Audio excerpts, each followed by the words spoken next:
As the great Buddha once said, when you realize how perfect everything is, you will tilt your head back and laugh at the sky. It's a truth that echoes through the silence of every sunrise, through the rhythm of every flowing river, and through the peace found only when we finally stop trying to force life to fit into our limited expectations. Too often, we live in opposition to life's natural current. We resist change. We cling to comfort. We attempt to control every outcome, believing that if we just push hard enough, we can bend the universe to our will. But the reality is this: when you try to control the river, you only exhaust yourself. When you let it carry you, something beautiful happens. Struggle fades, resistance dissolves, and happiness, pure, unforced, and light, emerges on its own. This is not philosophy alone. It is living wisdom, drawn from centuries of Buddhist practice and reflection.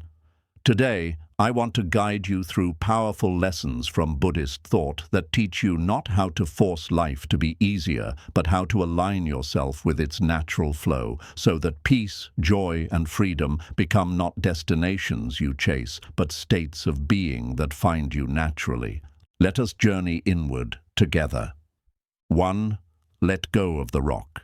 Suffering comes, not from the current, but from the clinging. Imagine for a moment that you're standing waist-deep in a wide, fast-moving river. The current is strong, rushing past you with force and rhythm, pulling at your body with invisible hands. You see others being carried by it, some with grace, others with hesitation. But you remain where you are, holding tightly to a large rock near the center. Your fingers grip it as though your life depends on it. Your arms begin to shake, your shoulders tense, your entire body aches from the effort of staying still. The river tugs at you again and again, urging you to release, to let go, to trust its direction. But you don't. You tell yourself it's safer to stay here, to remain anchored even if it hurts. You're not holding on because you're strong. You're holding on because you're scared. Scared of what might happen if you let go. Scared of where the current might take you. Scared of the unknown that lies beyond your control. This image is not just a physical one. It is a metaphor for how we live our lives. Life itself is a flowing river, always moving, always shifting. It changes shape. It surprises us. It brings things in and takes things away. But instead of allowing it to carry us, we hold tightly to what we know.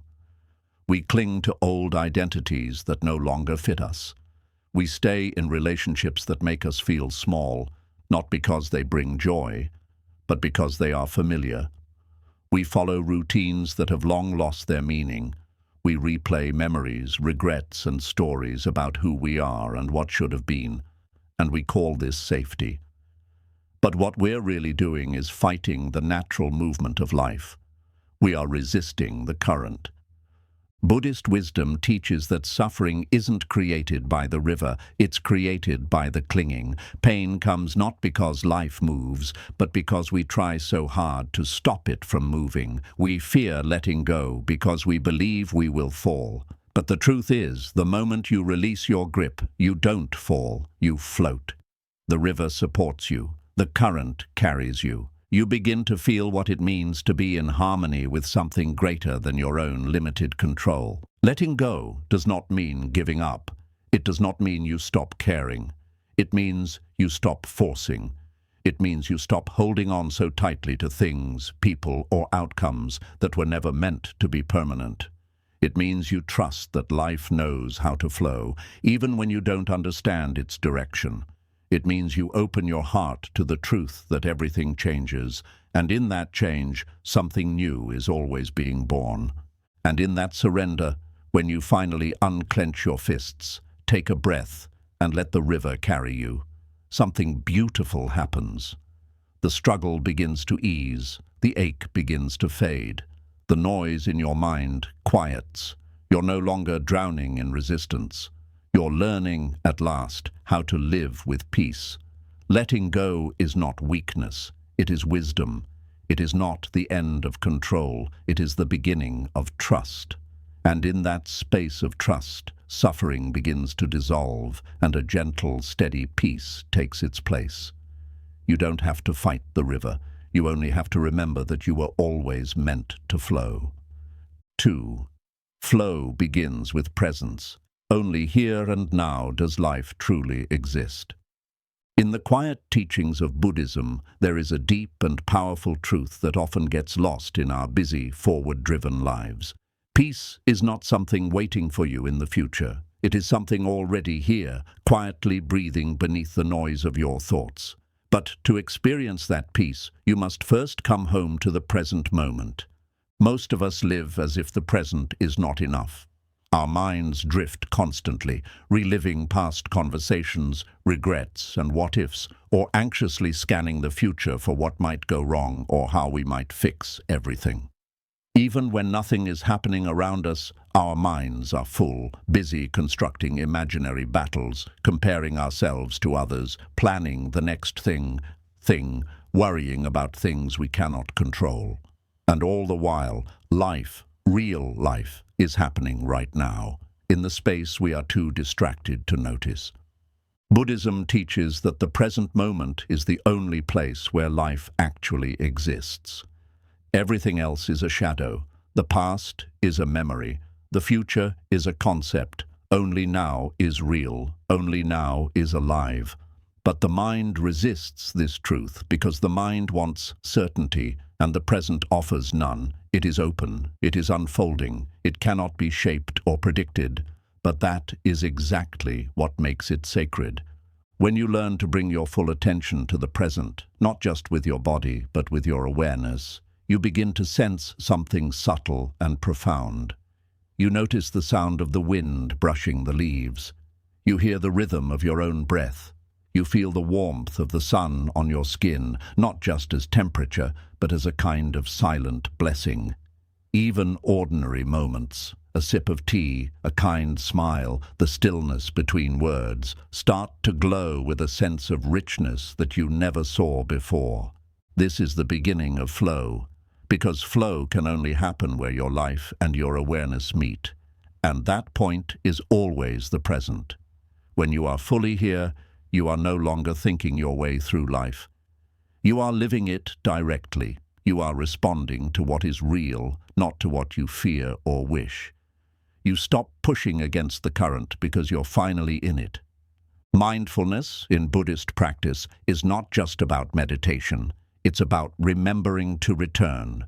Return to your breath. Return to the moment. Return to the simple truth that this, whatever this is enough for now. When you eat, eat. When you walk, walk. When you speak, be there with your words. When you listen, be there with your ears and your heart. The more you practice this return, the more peace becomes your natural state. The mind settles, the body relaxes, and you begin to feel life move through you, not as pressure, not as anxiety, but as a soft and steady current guiding you. Presence is not passive, it is powerful, because when you are fully here, you are no longer driven by fear, regret, or illusion. You are anchored, awake, and in that state, you don't have to chase happiness. It begins to find you. It rises from within quietly, effortlessly, like a lotus opening in still water. So the next time your thoughts pull you away, pause, breathe, return. Ask yourself, what is here right now? And let yourself feel it fully. Flow begins the moment you stop running from the now, because the now is not empty, it is everything you were looking for. 3. Acceptance is the door to peace. Stop arguing with what already is. We spend so much of our lives in quiet battle, fighting not with people, not even with circumstances, but with reality itself. We resist the way things are. We wish situations were different. We replay events that cannot be changed. We look at the present moment and think, it shouldn't be like this. And so, without even realizing it, we argue with life. We push back against what is already here. And that resistance, that constant internal tension, becomes one of the greatest sources of our suffering. In the teachings of Buddhism, there is a powerful word, tathata, often translated as suchness or thusness. It means accepting things exactly as they are, without judgment, without resistance, and without needing to label every experience as good or bad. It is not passive acceptance. It is deep, conscious awareness of what is real in this moment, and the willingness to meet it with an open heart. This acceptance is not about giving up. It is not about liking everything or pretending that pain doesn't exist. Rather, it is about recognizing that fighting the present moment never leads to peace. It only creates more suffering. Think about how much energy we waste trying to bend life to our expectations. When someone disappoints us, we replay their words in our mind, trying to make sense of it or imagine what we should have said. When something unexpected happens, we resist it, hoping it will just go away. When things don't go according to our plan, we tighten up, we complain, we search for someone to blame. But the truth is, no amount of mental struggle can undo what is already here. The more we resist, the more we suffer. Acceptance, on the other hand, is a softening. It's a breath that says, I may not understand this yet, I may not have chosen this, but it is here, and I will meet it with calm. This shift in perspective changes everything. You no longer waste energy on the impossible task of changing the past or controlling the uncontrollable. You stop demanding that life be different and begin to engage with it as it is. And in that moment, you step into harmony with the flow. When you stop resisting what is, you gain the power to respond rather than react. You become present. You begin to see options, paths, possibilities that were hidden behind the wall of your frustration. And most importantly, you make space for peace to return. Buddhist monks often speak of pain and suffering as two different things. Pain is part of life. It comes and goes like the weather. Suffering, however, is what we add to pain when we resist it, when we try to deny it, when we refuse to accept its presence. Acceptance, then, becomes the doorway through which we move from suffering into serenity. To accept does not mean to be passive. It means to stop wasting energy on trying to undo what already is, and instead focus that energy on what you can do now. It means choosing inner peace over mental noise. It means trusting that even in moments you don't like or understand, there is still something sacred unfolding. You don't have to agree with the moment, but you can still make peace with it. Letting go of resistance does not make you powerless. In fact, it is the beginning of real strength. Because when you stop fighting with reality, you begin to walk with it. You begin to understand that peace was never far. It was simply hidden beneath your struggle. So take a breath, feel your body. Let go of the story that says things should be different right now. Say to yourself, this is what it is, and I can be with this, calmly and fully. The moment you stop arguing with life, life becomes less of a fight and more of a flow. And in that flow, happiness begins to rise, not as a reward, but as a quiet companion to your acceptance. 4. The ego is the dam in the river. Letting go of me returns you to life. There is a quiet force inside each of us that constantly whispers, this is mine. I must protect it. I must control it. I must be right, be seen, be recognized. This voice builds its identity from thoughts, memories, roles, and fears. In Buddhism, this force is called the ego, the illusion of a separate self, a self that must constantly prove its value by controlling the uncontrollable and holding tightly to stories about who we are. The ego is not a monster, it is a misunderstanding. It believes that life must revolve around the idea of me in order for peace to exist. And yet, ironically, it is this obsession with me that creates most of our suffering. Think of a flowing river, vast and serene, moving gently through mountains, forests, and valleys. Now imagine building a dam across that river, a wall made of bricks labeled pride, entitlement, comparison, fear, and control. What happens to the river? It slows, it backs up, it becomes tense, stagnant, and heavy. This is exactly what the ego does to the flow of life. It turns what was once light and natural into something tight and forced. The more we identify with the ego's stories like, I must always win, I can't let go, I need more to be enough, the more disconnected we become from life's natural rhythm. The ego thrives on separation. It wants to draw lines between you and the rest of the world. It says, this is my success, my pain, my truth, my way. And in doing so, it creates a constant sense of tension, because when everything must be about you, life becomes a battlefield. Every disagreement feels personal. Every loss feels like an attack. Every moment becomes something to defend or control. And all the while, peace drifts further away. Not because it is lost, but because the ego has blocked its path. Buddhism invites us to soften this sense of self, not to destroy it, but to see through it. To realize that who we truly are is not a fragile identity built from titles, opinions, or external validation. We are not our achievements, our possessions, our roles, or our past. We are awareness. We are part of the whole. We are the river itself. When we let go of the ego's tight grip, something extraordinary happens. We begin to feel connected again. The lines between me and you begin to blur. We stop seeing others as threats and start seeing them as fellow travelers. We begin to feel joy not only from personal success, but from the beauty of shared existence.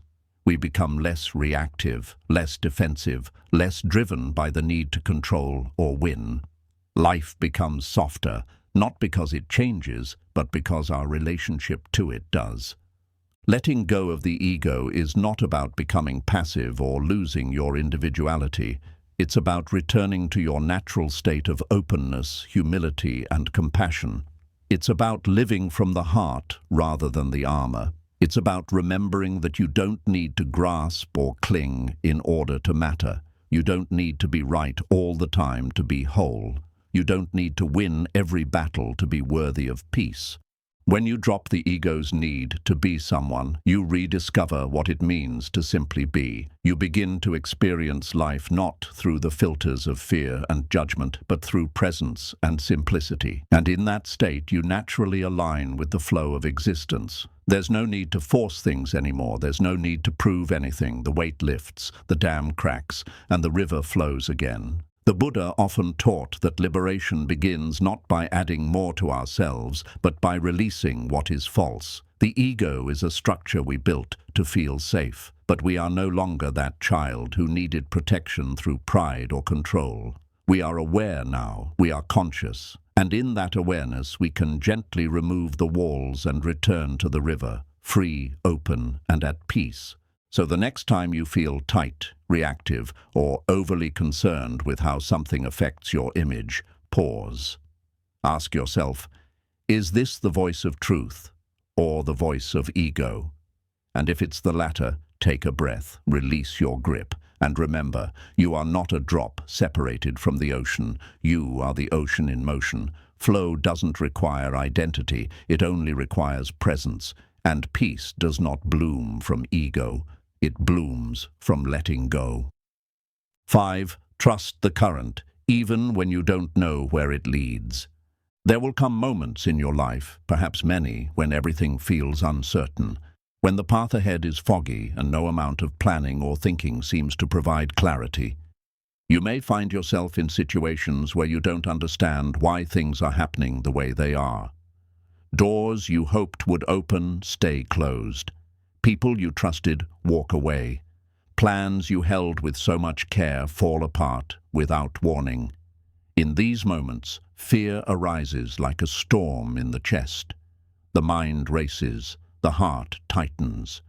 We try to make sense of the chaos, to regain some control. But deep inside, we're afraid, not just of what's happening, but of not knowing what comes next. This is the place where most people freeze, where they retreat, resist, or desperately try to fix things that are beyond their reach. The discomfort of not knowing feels unbearable. But in the teachings of Buddhism, uncertainty is not a punishment. It is an invitation, an opening, a sacred space where something greater than your mind can begin to move through you. The river of life never stops flowing.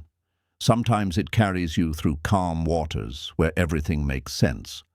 Other times it takes you into dark, unfamiliar bends where you can't see what's around the corner. But just because you can't see the destination doesn't mean the river doesn't know where it's going. And just because you feel lost doesn't mean you are. The river has always known the way.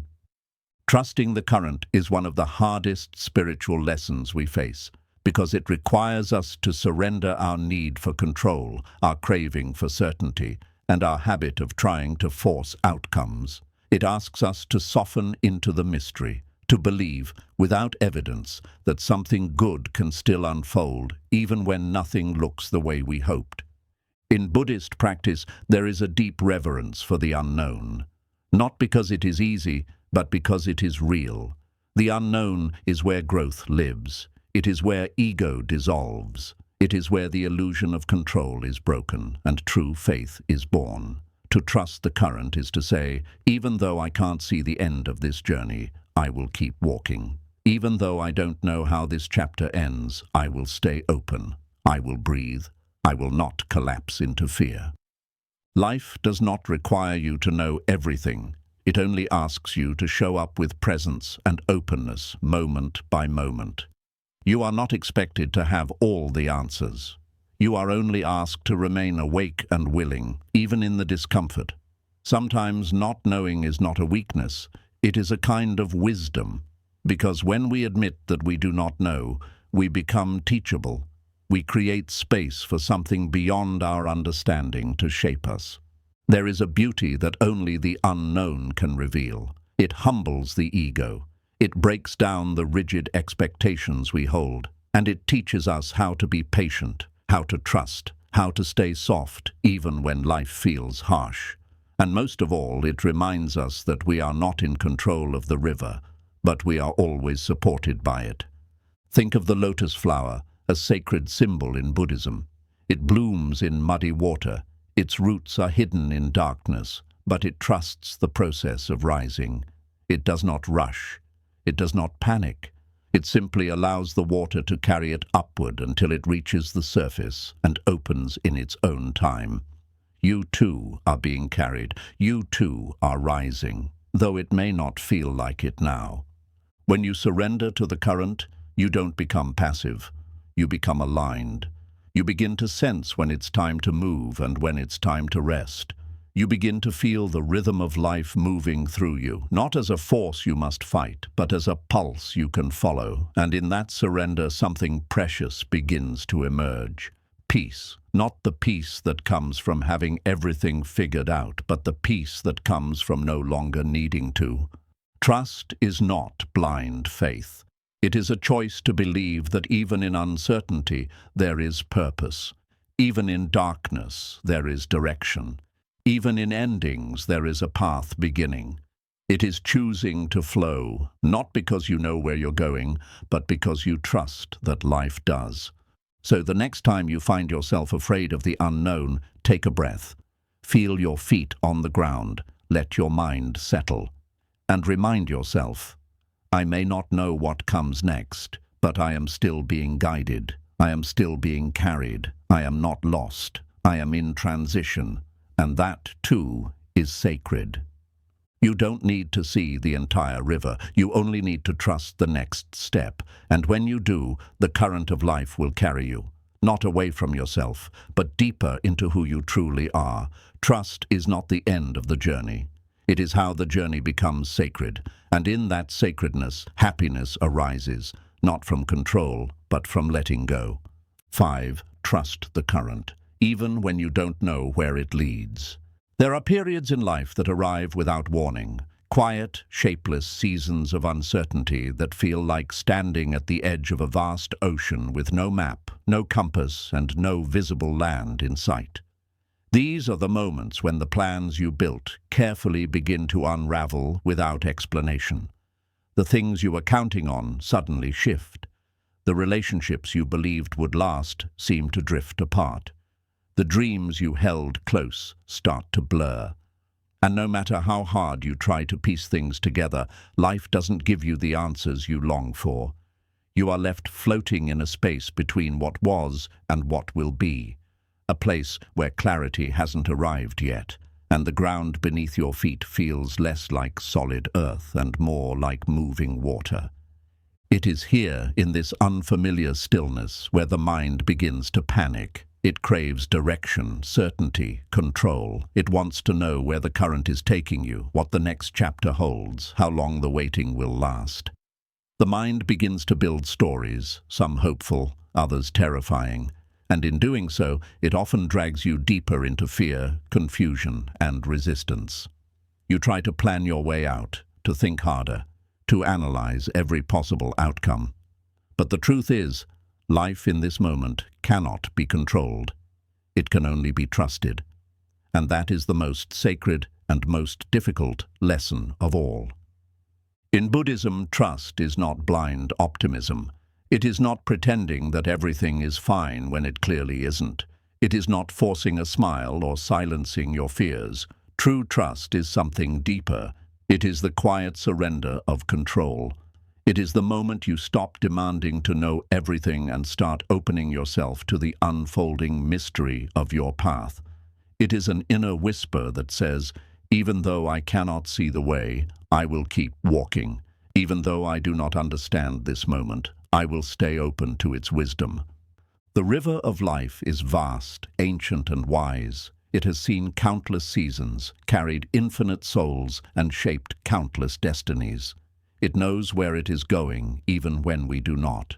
But when we try to fight it, when we swim against it out of fear or pride, we exhaust ourselves. We try to cling to the past, to force a future, to stand still in a current that was never meant to stop. And in doing so, we suffer, not because the current is cruel, but because we refuse to move with it.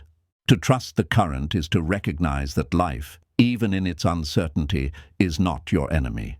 It is your teacher, your guide, your silent companion. The bend in the river you're experiencing right now, the one that feels unclear, painful, or disorienting, may be the very turn that leads you to a deeper strength you didn't know you had. A greater clarity you couldn't have found by staying where you were. A version of yourself that can only be formed by the tides that challenge you to let go. Think of a leaf falling into a stream. It does not resist. It does not question the direction. It does not panic when it spins or drifts into shadows. It simply surrenders to the water, trusting that wherever it is carried, it is part of a larger journey. It does not ask for guarantees. It does not fear the unknown. It allows itself to be guided, fully present in each twist and turn. We are not so different from that leaf. Beneath our layers of planning and thinking is a soul that longs to trust, that remembers how to surrender, that knows how to breathe deeply even when the road is uncertain. This is not weakness. This is the deepest kind of courage, to move forward even when you don't know what's ahead. To say yes to the moment without needing all the answers. To believe that the current is not here to drown you, but to deliver you. Buddhist practice invites us to cultivate equanimity, a balanced, open-hearted presence in the face of all experiences, whether they make sense or not. This means learning to sit with the discomfort of not knowing, to befriend the silence between chapters, to let go of the illusion that you must always understand where life is going in order to be safe. Safety does not come from control, it comes from trust. From remembering that life has carried you this far, and it has not abandoned you, not once. Even in your most confusing moments, the current has been working, rearranging, preparing, guiding. And yes, trusting the current can feel like letting go of the shore you've always known. But the shore was never meant to be your home forever. It was only a resting place. Life is movement, not stagnation. And when the current calls you into deeper waters, it's not to punish you, it's to grow you, to shape you, to stretch you into new awareness, new strength, new understanding. You may not know what's coming next. You may not understand why something ended or why a door closed, but trust reminds you that not every answer is meant to be known today. Some truths need time, some paths need space, and some miracles are only visible after the storm passes. So the next time fear rises, when you feel lost or overwhelmed, place your hand on your heart. Feel the life still beating there. Feel the breath still rising and falling. And say to yourself gently, I do not need to see the whole path to take the next step. I trust the current. I trust where I am. I trust where I'm going. And in that sacred pause, peace will begin to return. Not because life has suddenly become predictable, but because you've remembered that you don't need to control the river to be carried by it. You are already being carried. You always have been, and the current knows exactly where you're meant to go. 6. Simplicity restores the flow. Declutter your mind, and the river clears. There is a quiet truth that lives at the heart of all spiritual wisdom. What is essential is simple, and what is simple leads to peace. Yet in the noise of the modern world, we've drifted so far from simplicity that we've forgotten what it feels like to be light, to be spacious, to breathe without pressure. We are surrounded by more information than we can process, more choices than we can handle, and more distractions than our hearts can bear. Our lives have become so loud, so cluttered, so crowded with unnecessary weight, that we often mistake busyness for meaning and noise for connection. We hold on to so much: possessions, obligations, expectations, comparisons, roles we feel forced to play, masks we wear to please others. We fill our days with endless to-do lists, our minds with constant chatter, and our hearts with desires that never seem to be satisfied. In trying to have it all, we end up carrying too much, and the heavier we become, the more we lose our rhythm, our ease, our ability to flow. Imagine a clear river. Its waters are calm, pure, and alive. The fish swim effortlessly, the sunlight dances on its surface, and every bend flows with gentle direction. Now imagine throwing piles of debris into it: branches, stones, dirt, waste. What once flowed freely now becomes blocked. It slows, it thickens, it loses clarity, and eventually it stagnates. This is exactly what happens to our inner world when we allow our lives and minds to become cluttered. The flow doesn't disappear. It simply becomes buried under layers of what is not essential. Buddhism teaches that liberation is not found through addition, but through subtraction. It is not about becoming more. It is about letting go of what we are not. The path to peace is not paved with complexity. It is uncovered through simplicity. When we begin to remove the unnecessary, when we gently release what we've been clinging to out of habit or fear, something beautiful begins to happen. The river clears, the mind softens, the breath deepens, and life starts to feel natural again. This simplicity begins on the outside. It starts with creating space in your physical life. When your room is messy, your mind feels chaotic. When your environment is overloaded with distractions, your attention becomes fragmented. By decluttering your space, removing the items you don't use, the things that no longer reflect who you are, you create a setting that supports stillness. Every object you keep should serve a purpose or inspire peace. Not every possession brings value. Some carry weight. Let them go. But more important than the outer is the inner. Inner simplicity is the true practice. Begin by asking yourself, what am I holding on to that is draining me? Are there thoughts I keep repeating that no longer serve me? Are there stories I tell myself about who I am or who I must be that no longer feel true? Are there emotional burdens I've been carrying out of guilt, out of fear, out of habit? Let go of the need to be everything to everyone. Let go of the pressure to always perform, always produce, always prove. Let go of the comparison trap that convinces you that your worth depends on being more successful, more beautiful, more impressive. Simplicity is a quiet rebellion against the noise that says you are not enough. It is the choice to return to your essence, to live more with less, not because less is a punishment, but because less is clearer, lighter, truer. In Buddhist philosophy, the monk's robe, the begging bowl, and the empty room are not symbols of deprivation, they are symbols of freedom. A life stripped of clutter makes room for the sacred. A mind free from excess noise becomes a sanctuary. In simplicity, you do not lose richness, you uncover it. You begin to see that peace is not something you achieve after reaching 1,000 goals. It is something you awaken to when you finally stop chasing and begin to be. Simplicity does not mean life becomes dull. It means life becomes clear. It means the small things, a quiet walk, a shared smile, a deep breath, start to feel sacred again. You no longer need constant excitement or stimulation to feel alive. You feel alive because you are fully present, no longer pulled in 100 directions, no longer exhausted by trying to keep up with everything and everyone. There is also a powerful stillness in choosing fewer inputs. Reduce the noise you consume, on your phone, on your screens, in your conversations. Not every piece of news, not every opinion, not every comment deserves space in your mind. Protect your inner peace the way you would protect a fire in the wind, gently, with care, with reverence.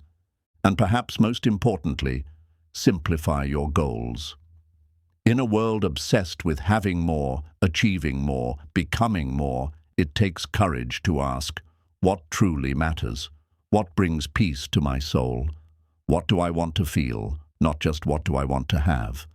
True flow begins not when you add more to your life, but when you remove the distractions that keep you from hearing your own heartbeat. When you walk a simpler path, you walk a clearer one. You become attuned to life's rhythm again, and you realize that joy was never in the excess. It was always in the moment, always in the breath, always in the stillness between two thoughts. So today, choose one thing, just one, to release. It could be an object, a thought, a commitment, a fear. Let it go, and notice how space begins to return. Notice how your mind breathes a little deeper. Notice how your life starts to flow. Not because you've gained something, but because you've finally made space for what was always trying to enter.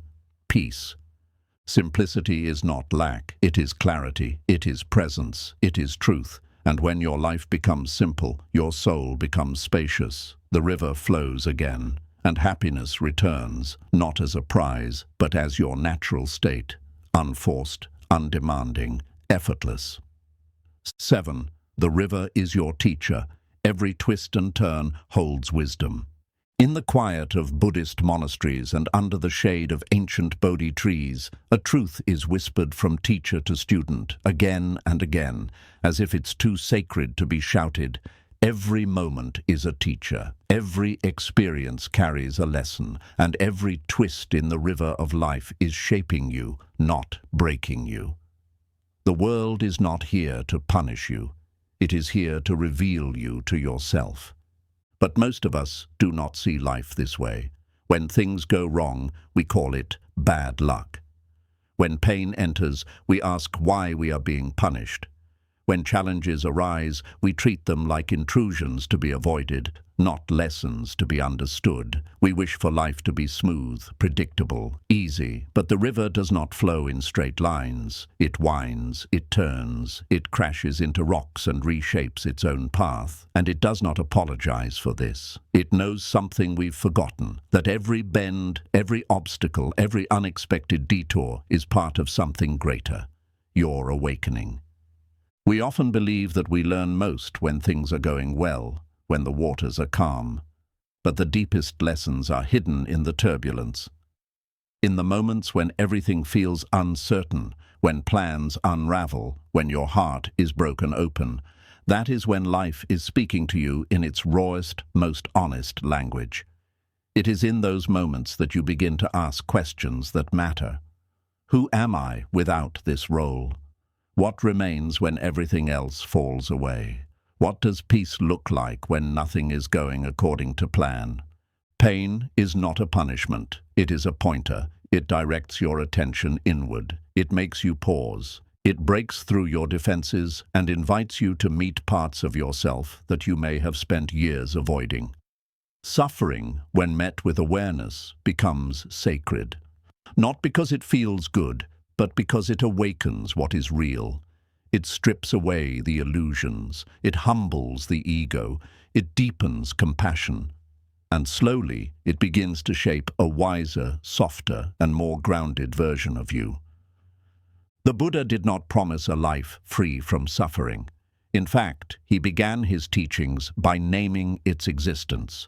Dukkha, the discomfort, the dissatisfaction, the inevitable pain of impermanence. But he did not stop there. He taught that through mindful awareness, through seeing clearly and meeting each moment with understanding, we could transform our relationship with suffering. We could turn pain into wisdom. We could turn setbacks into stepping stones. We could turn chaos into clarity, not by changing the river, but by changing the way we move with it. When you begin to see every experience as a teacher, even the hard ones lose some of their heaviness. The betrayal becomes a lesson in boundaries. The loss becomes a lesson in impermanence and love. The failure becomes a lesson in humility and redirection. The delay becomes a lesson in patience and preparation. And you stop asking, why is this happening to me? And begin to ask, what is this trying to teach me? And when you live from this place, something extraordinary happens. Life no longer feels like a battle. It becomes a classroom, a path, a sacred unfolding. You stop trying to avoid discomfort and instead begin to sit with it, breathe with it, learn from it. And slowly you become more peaceful, not because life got easier, but because your understanding became deeper. The river does not need to be calm to be trusted. It does not need to follow your preferred path to be wise.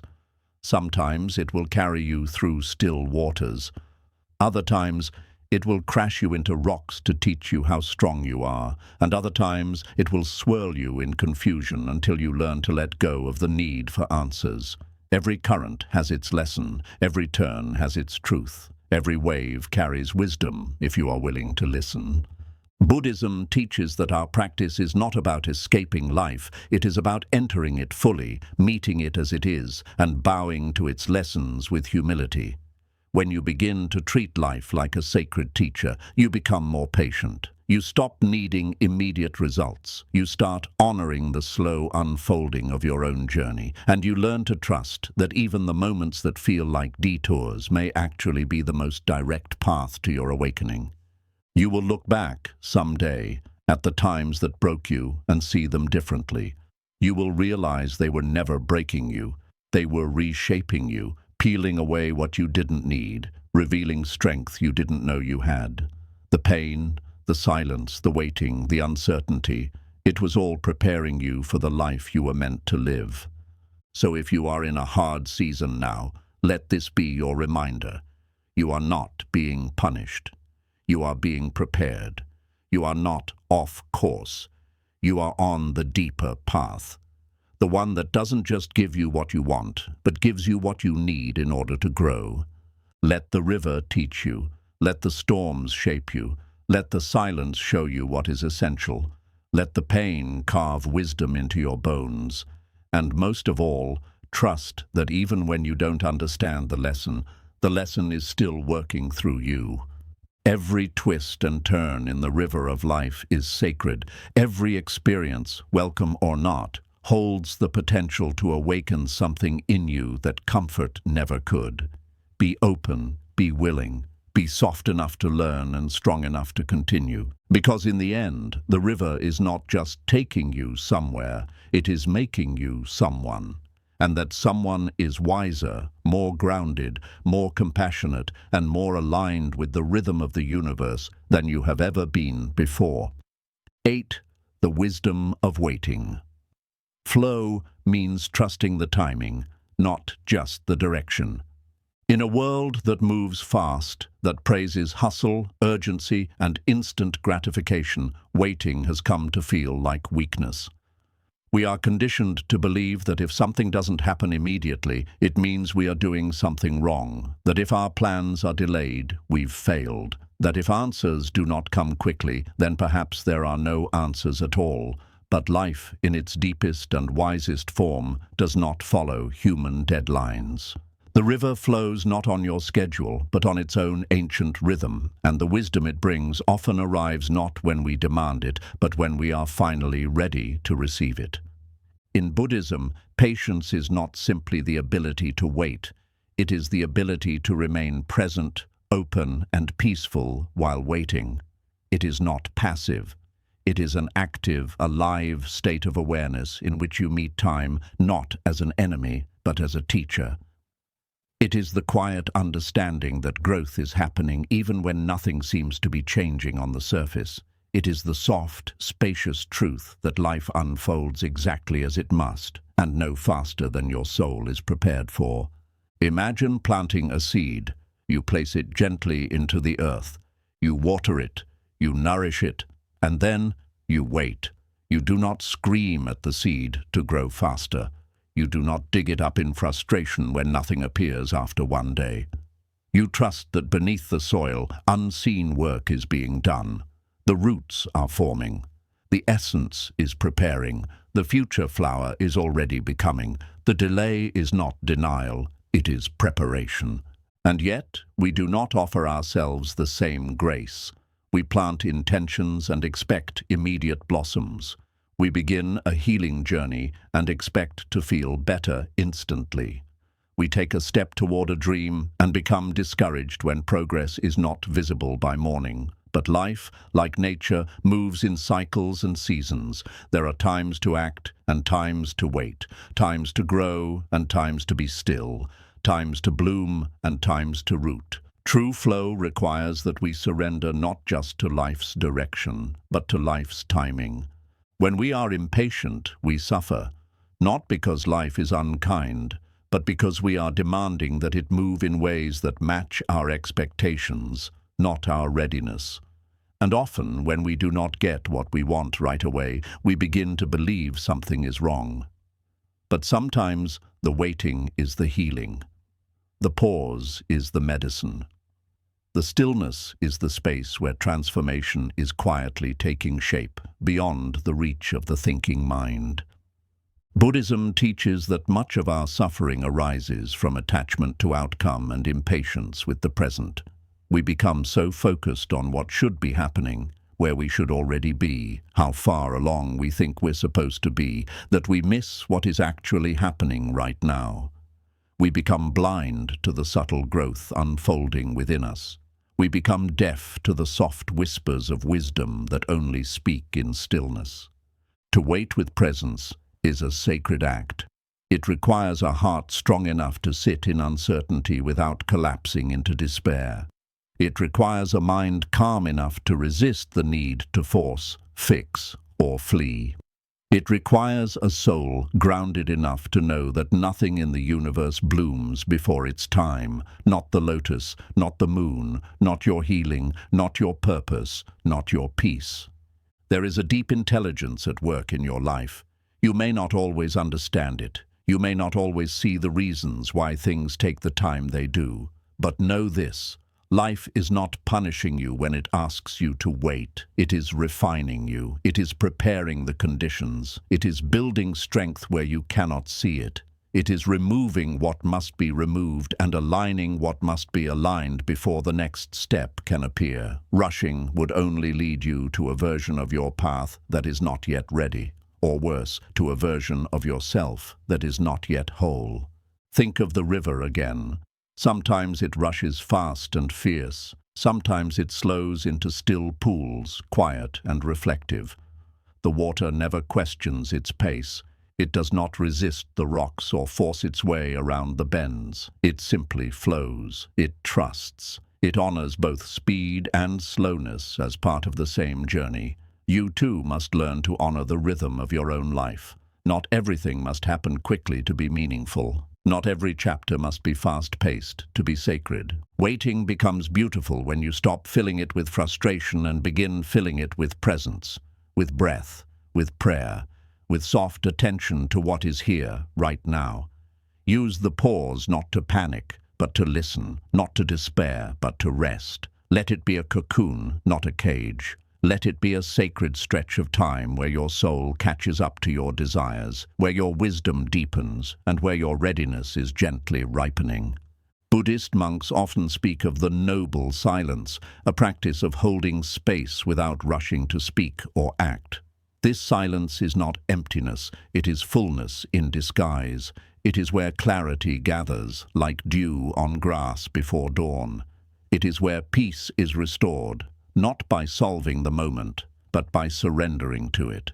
When you stop needing to escape the waiting itself becomes the doorway.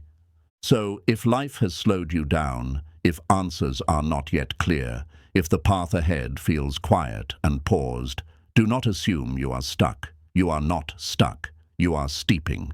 You are being prepared for something more aligned, more grounded, more real. Trust that. Let the current move at its own pace. And while you wait, breathe deeper, love softer, see clearer. The present moment is not the enemy of progress. It is the soil of transformation. What you do while you wait matters more than how long the waiting lasts. Let each breath in this pause become your teacher. Let each moment of stillness remind you that even now, especially now, life is flowing. You are not falling behind. You are aligning. You are not forgotten. You are being formed. You are not delayed. You are deepening. So trust the timing of your life with the same reverence you would give to a rising sun or a blooming flower. Because peace isn't only found when everything speeds up. It is often found when you finally allow yourself to slow down and simply be. And in that gentle patience, happiness returns, not as something you earn, but as something that was waiting for you all along, just beneath the surface of your rush. Let it rise. Let it be slow. Let it be enough. 9. Surrender is the highest strength. Flowing means letting go of control with grace. There is a word that many misunderstand, a word often confused with weakness, defeat, or passivity. That word is surrender. But in the teachings of Buddhism, surrender is not the act of giving up. It is the sacred act of letting go, not out of despair, but out of deep wisdom. It is not collapse. It is a conscious release, a return, a remembrance that you were never meant to carry the whole world on your shoulders. We live in a culture that tells us to control everything. Control your future, control your image, control your emotions, control your outcomes. But the truth, as life slowly teaches all of us, is that control is an illusion. No matter how tightly we grip, life will move. No matter how carefully we plan, uncertainty will arrive. No matter how perfect we try to be, change will come, loss will come, mystery will come. The river will flow where it must. And if we fight it, we suffer. Most of us spend our lives trying to resist this truth. We try to bend life to our liking. We build our identities around what we think should happen. We create rigid expectations for ourselves and others. We resist change. We fear letting go. And in doing so, we create a kind of tension inside ourselves that never truly relaxes. We wake up already bracing against the day. We walk through life not with grace, but with guardedness. And slowly, that resistance becomes exhaustion. We begin to feel like we are always swimming upstream. But Buddhism offers another way, a softer, wiser path. It invites us to put down our weapons, to loosen our grip, to breathe into the moment we've been trying to control and gently, lovingly let it go. Surrender is not defeat. It is alignment. It is returning to the natural flow of life and saying, I trust the river more than I trust my fear. It is bowing to the reality of what is, instead of being trapped in what should have been. When you surrender, you are not becoming weak. You are becoming whole. You are no longer torn between past and future, between desire and fear. You are here, now, with what is real. You are no longer fighting life. You are joining it. You are no longer shouting over the silence. You are listening to it. And in that listening, in that stillness, you begin to feel something you may not have felt in years. Peace. Think of the leaves on a tree. In autumn, they do not cling in fear. When the time comes, they release. They float gently to the ground, not because they are forced, but because nature teaches them to let go. And in that letting go, space is made for new life. The tree does not mourn its leaves forever. It rests. It trusts. It surrenders. And spring returns. You too are allowed to let go. You are allowed to release what no longer serves your soul. The plans that didn't work out, the people who left, the pain you've carried too long, the identities you've outgrown, the control that never brought the safety it promised. You are allowed to exhale, to soften, to surrender. This does not mean you stop caring. It means you care differently, with openness instead of attachment, with awareness instead of anxiety, with trust instead of tension. You begin to act from peace, not from panic, from clarity, not from control. You learn to flow with life, not against it. In Buddhist thought, surrender is not passive. It is one of the highest forms of wisdom. It means recognizing that the more you resist the present moment, the more pain you create. And the more you accept it, the more peace you invite. Acceptance does not mean you never change anything. It means you begin from a place of harmony, not hostility. And from that place, your actions become more powerful because they are not fueled by fear, but by presence. Often, we fear surrender because we think it means we will lose something. But in truth, surrender is not about losing. It's about letting go of what was never truly yours to hold. The approval of others, the outcome of every effort, the timeline you thought life owed you, the identity you believed you had to defend. All of these are sandcastles in the tide. Surrender teaches you to bow to the waves, not because you are giving up, but because you finally understand that the ocean is not here to destroy you. It is here to return you to your depth. You cannot control the tides, but you can learn to float. You cannot stop the storm, but you can stop fighting the wind. You cannot guarantee the future, but you can open your hands, your heart, and your breath to this moment, and find that it is already enough.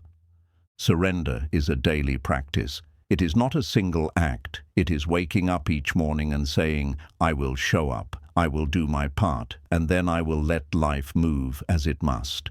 It is walking into uncertainty, not with fear, but with faith. It is holding life gently, knowing that you are held in return. So if you are tired of holding everything together, tired of forcing answers, tired of carrying the unbearable weight of control, let this be your reminder. You do not have to do it all. You do not have to figure it all out. You do not have to be the river. You are only asked to trust it. Place your worries at the edge of the stream. Offer them to the current. Watch them float away, not because you don't care, but because you finally understand that peace is not found in control. It is found in surrender. And in that surrender, life begins to carry you again, not away from yourself, but deeper into yourself, into your truth, into your breath, into the sacred rhythm that has always been guiding you, even in the dark. Let go, not because you're weak, but because you are finally ready to flow. You were never meant to hold the river. You were meant to flow with it. And when you do, happiness becomes effortless, because life is no longer something you fight. It is something you trust, and that trust is freedom. 10. Peace is found in full participation. Flow happens when you stop watching life and start living it. In the silent stillness of a meditation hall, the monks do not seek to escape life. They seek to return to it. They are not trying to avoid reality. They are trying to be so deeply present with it that nothing remains hidden, not joy, not pain, not confusion, not clarity. Everything is welcomed, everything is held. This is the heart of the Buddhist path, not to withdraw from the world, but to meet it fully, to show up to your life, not just as an observer, but as a participant, and in that full participation, to rediscover the flow of life that never truly left you, but was simply waiting for your attention to return. In our everyday lives, however, we often live on the surface of things. We move quickly, speak without depth, make decisions in haste, and pass through our days as if watching them from behind a screen. We are present in body, but absent in spirit. We go through the motions, but remain disconnected from ourselves, from others, and from the sacredness of the moment. We are always preparing for life, but never quite arriving in it. This disconnection is subtle, but it creates a profound emptiness. We may feel like we're doing everything right, checking all the boxes, following all the rules, but something feels missing. That missing piece is often our own presence, our own wholehearted involvement in what is right in front of us. We've become spectators of our own existence, waiting for some perfect moment to begin living fully, without realizing that life is already happening and has been all along. Buddhist mindfulness teaches us that peace is not a place we escape to. It is a state we enter when we stop resisting, stop overthinking, and begin to fully inhabit each breath, each step, each word, each experience. It is not found in the retreat from life's messiness. It is found in saying yes to it all, without needing to change, fix, or control it. This is the essence of flow, not the absence of challenge, but the absence of fragmentation. You are no longer split between where you are and where you think you should be. You are here in your life, as it is. This is not always easy. Full participation means being willing to feel everything, the joy and the sorrow, the hope and the loss, the love and the disappointment. It means opening your heart wide enough to hold the beauty and the pain without turning away. It means waking up in the morning and deciding again and again to meet your life with courage, presence, and compassion, no matter what it brings. There is a Zen saying, before enlightenment, chop wood, carry water. After enlightenment, chop wood, carry water. The tasks don't change. Life doesn't suddenly become grand or exotic. What changes is the quality of your attention, the depth of your presence, the openness of your heart. When you are truly participating, even the most ordinary moments become sacred. Washing the dishes becomes an act of care. Walking becomes a meditation. Listening becomes a gift. Silence becomes a friend. Flow happens not because life becomes easier, but because your relationship to it becomes honest. You stop seeking peace outside of what you're already doing. You stop postponing your presence. You realize that there is no future moment more sacred than this one. That your life is not something to chase, it is something to enter. When you live this way, something shifts. The restlessness begins to fade. The overthinking softens. You begin to feel supported by life rather than at odds with it. You stop grasping at happiness and start noticing it, in a breeze on your skin, in a kind glance, in the silence between two thoughts. You begin to trust that you don't need to change everything in order to feel peace. You just need to be here for what already is. This is not passivity. It is the most courageous way of living. It is easier to hide, easier to numb, easier to keep waiting for some ideal condition before you allow yourself to show up. But peace doesn't wait for perfect conditions.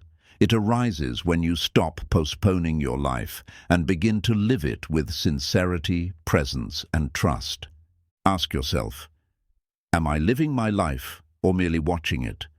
Am I waiting for peace to come later, or am I willing to be present enough to find it now? Am I ready to stop resisting my life and start loving it, through all its imperfections, its uncertainties, its messiness? Because peace is not found in a retreat from the world. It is found in your willingness to live in it, with your eyes open, your heart soft, and your breath steady. The flow is always here.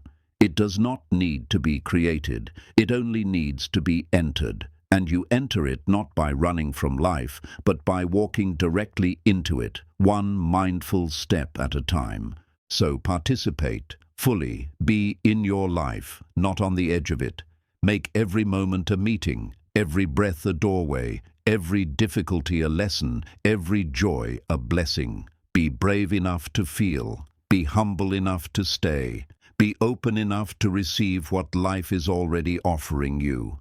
And in that sacred participation, you will rediscover the flow you thought you lost, the peace you thought was far away, the happiness you thought had to be earned. You will find that it was always here, waiting, patient, quiet, like a river beside you whispering, "Come in, I've been flowing all along, not to carry you away, but to carry you home." Non-attachment is not indifference. Flow means holding life with open hands, not closed fists. There is a quiet wisdom in Buddhist teachings that speaks not of escape, but of gentle release. It speaks not of turning away from life, but of turning toward it, with open hands instead of clenched fists. This wisdom is called non-attachment, and it is often misunderstood. People hear the word and imagine coldness, indifference, or emotional distance. But true non-attachment is not the absence of care. It is the presence of deep, unwavering clarity. It is not a rejection of love, beauty, or joy. It is the understanding that all things are impermanent, and that clinging to them only creates suffering. We live in a world that teaches us to hold on tightly. Hold on to your image. Hold on to success, hold on to relationships, to feelings, to possessions, to outcomes. We are conditioned to believe that security comes from ownership, that happiness is found in keeping things just as they are, that love means never letting go. But life, as it flows in its natural state, does not operate this way. Life is movement, life is change, life is a river that carries everything forward. Experiences, seasons, people, roles, emotions, identities. Nothing stays. Nothing can be held forever. And the tighter we try to grip what is meant to flow, the more pain we create. Imagine holding water in your hands. If you close your fists tightly around it, the water slips through your fingers. But if you let your palms stay open and relaxed, you can hold it gently for a time, without forcing. This is the essence of non-attachment. It is not pushing life away. It is simply not trying to possess it. It is allowing things to come and allowing them to go without tying your peace to their arrival or departure. In Buddhist practice, non-attachment is the path to freedom, not because you remove yourself from life, but because you engage with life more honestly. You stop trying to freeze time. You stop demanding permanence from what was never meant to be permanent. You begin to love with less fear. You begin to experience without clinging. You begin to appreciate the moment not as a possession, but as a gift. This does not mean you love less. In fact, you love more purely. When you no longer need something to last in order for it to be meaningful, you begin to truly cherish it. You stop placing the burden of your happiness on people or situations, and instead return to the present moment with reverence, gratitude, and humility. You love not to hold, but to honor. You experience not to grasp, but to awaken. And in that openness, life becomes soft again. Flow returns. Attachment is not love. Attachment is fear wearing the mask of love. It is the fear of change, the fear of loss, the fear that without this person, this job, this status, or this feeling, we will fall apart. But non-attachment teaches us that we are whole, even as things change, that we can grieve without breaking, that we can let go without becoming empty, that our peace does not depend on the conditions of the outer world, but on the stillness within us. When we release attachment, we also release expectations, how things should look, how people should act, how long something should last. We stop trying to bend reality to match our desires, and instead begin to align ourselves with reality as it is. We stop chasing the illusion of control. We begin to flow with the unfolding of life, not against it. And from this place of inner spaciousness, life becomes lighter. Not because there are no storms, but because we no longer chain ourselves to every wave. The Buddha taught that clinging is the root of suffering, not because desire itself is evil, but because clinging to desires traps us in a cycle of craving and fear. When we believe that we need something to feel whole, we begin to grasp, and that grasping tightens the mind, closes the heart, and separates us from the ease and flow that are already here. Non-attachment invites us back to the present, to the breath, to the heartbeat, to the unfolding of now. It teaches us to engage fully with life, but with a softness, a willingness to allow things to change, to enjoy the flower in bloom without needing to pluck it, to love the sunset without needing to capture it, to honor a relationship while it's here, without tying your identity to its continuation. Letting go is not rejection. It is reverence for the truth that all things arise and all things pass. It is saying, I love you enough to let you be free. It is saying, I trust life enough to not fight its changes. It is saying, I am not here to own, I am here to witness, to participate, to be. You can still care deeply, even while practicing non-attachment. You can still dream, still plan, still invest yourself fully in your path. But you do so with awareness, with flexibility, with a lightness that allows you to move when life moves, to bend when life bends, to release when life calls you to release, without losing yourself in the process. So look around your life. What are you gripping too tightly? Where have you mistaken attachment for love? What are you afraid to lose? And what would it mean to trust that letting go might not take your peace, but restore it? Practice softening. Practice loosening your grip. Practice saying, even if this changes, I will be okay. Not as a resignation, but as a remembrance of your inner resilience. Because you are not what you cling to. You are not your past, your titles, your roles, your relationships, or your possessions. You are the awareness that holds it all. You are the sky, not the weather, the river, not the waves. And the more you let go, the more life flows through you, freely, beautifully, effortlessly. Non-attachment is not cold, it is clear, it is spacious, it is free. And in that freedom, happiness no longer comes and goes with your circumstances. It becomes who you are. Open your hands, open your heart. Let life come and go as it must. And in the space between holding and releasing, you will find a peace so deep, it doesn't need to possess anything. Because it already holds everything. Awareness is the seed of liberation. Flow begins the moment you wake up to the present. There is a gentle yet profound teaching at the heart of Buddhism. One that is neither dramatic nor loud, yet holds the power to transform your entire existence. It is not about achieving more, becoming someone else, or escaping your current life. It is simply this: awareness is everything. Awareness is the first breath of freedom. It is the root of peace, the door to truth, and the quiet beginning of flow. To be aware does not mean to overthink, to analyze endlessly, or to chase perfection.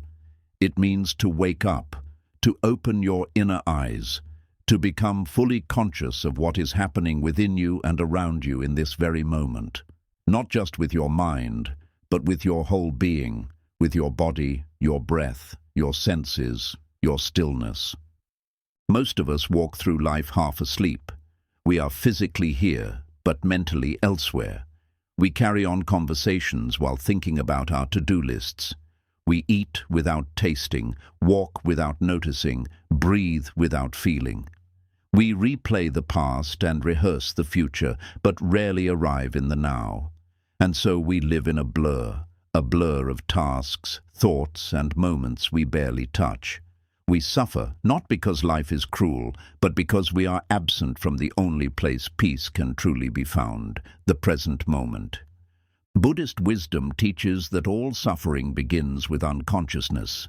When we are not aware, we are reactive. We are ruled by old patterns, habitual fears, false stories we picked up long ago. We move through life on autopilot, driven by craving, aversion, comparison, and judgment. And yet, the moment we become aware, even for a breath, something shifts, a space opens, and in that space there is a chance to choose, a chance to respond instead of react, a chance to feel instead of flee, a chance to heal instead of hide. Awareness is not just a tool, it is a way of being. When you cultivate it, you begin to see more clearly, not just the world around you, but the world within. You begin to notice the rise and fall of thoughts like clouds in a sky. You notice how emotion moves through the body, tightening, loosening, warming, cooling. You begin to hear the subtle messages of the heart, the places where you've been carrying tension for years, the quiet wisdom beneath the noise. And with that seeing comes compassion. You realize that many of your actions, your stress, your impatience, your need to control, are not signs of failure. They are simply the responses of someone who has been unconscious for too long, someone who has been surviving instead of living.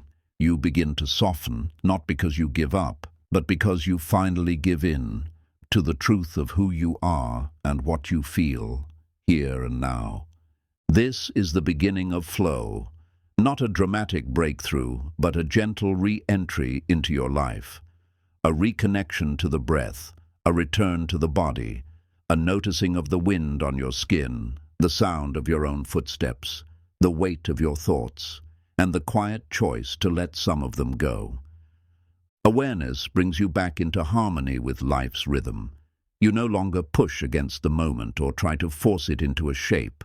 You learn to listen, to observe, to align. And from this alignment, clarity arises, not from thinking harder, but from seeing more truly. You begin to know when to act and when to wait, when to speak and when to stay silent, when to pursue and when to release. Life stops feeling like a battle and begins to feel like a conversation, one where you are finally listening. In Buddhist meditation, we return again and again to the breath, not because the breath is magical, but because it is real. It is always happening in the now. It cannot be in the past or the future. It is the bridge between your mind and your body, your thoughts and your truth.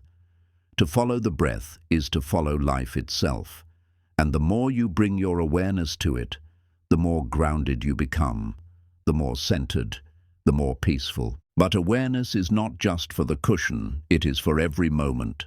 Washing dishes, driving to work, talking to a loved one, feeling anger rise, noticing a sunset. Awareness is the thread that connects everything.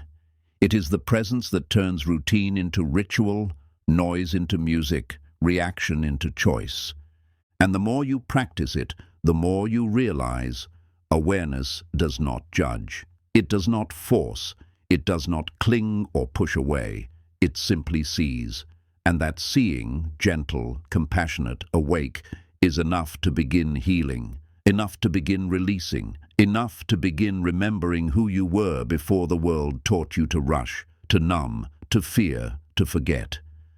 You don't need to fix yourself to be at peace. You need only to become aware of what's already here.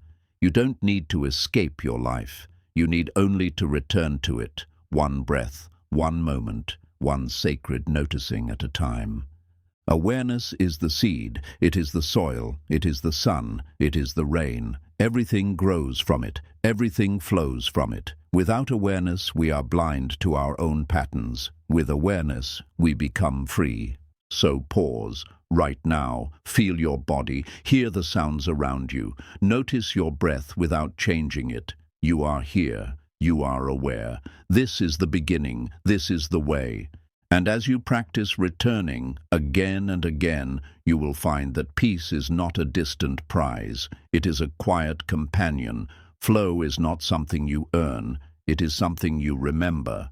Happiness is not something outside of you. It is the natural result of being awake. Softness is strength. Flow is found when you stop pushing and start yielding. In the world we live in, strength is often misunderstood. We're told to be unbreakable, to be fierce, to be hard. We're praised for pushing through pain, forcing our way forward, conquering challenges with grit and relentless will. We're taught that to be strong means to be in control of our emotions, our lives, and even the people around us. But Buddhism offers us a radically different truth, one that moves like water, that hums beneath the noise of culture and ego. True strength is not hardness, it is softness. The most powerful forces in nature do not fight, they yield. Water carves canyons not by brute force, but by surrender. The wind reshapes mountains not with violence, but with patience.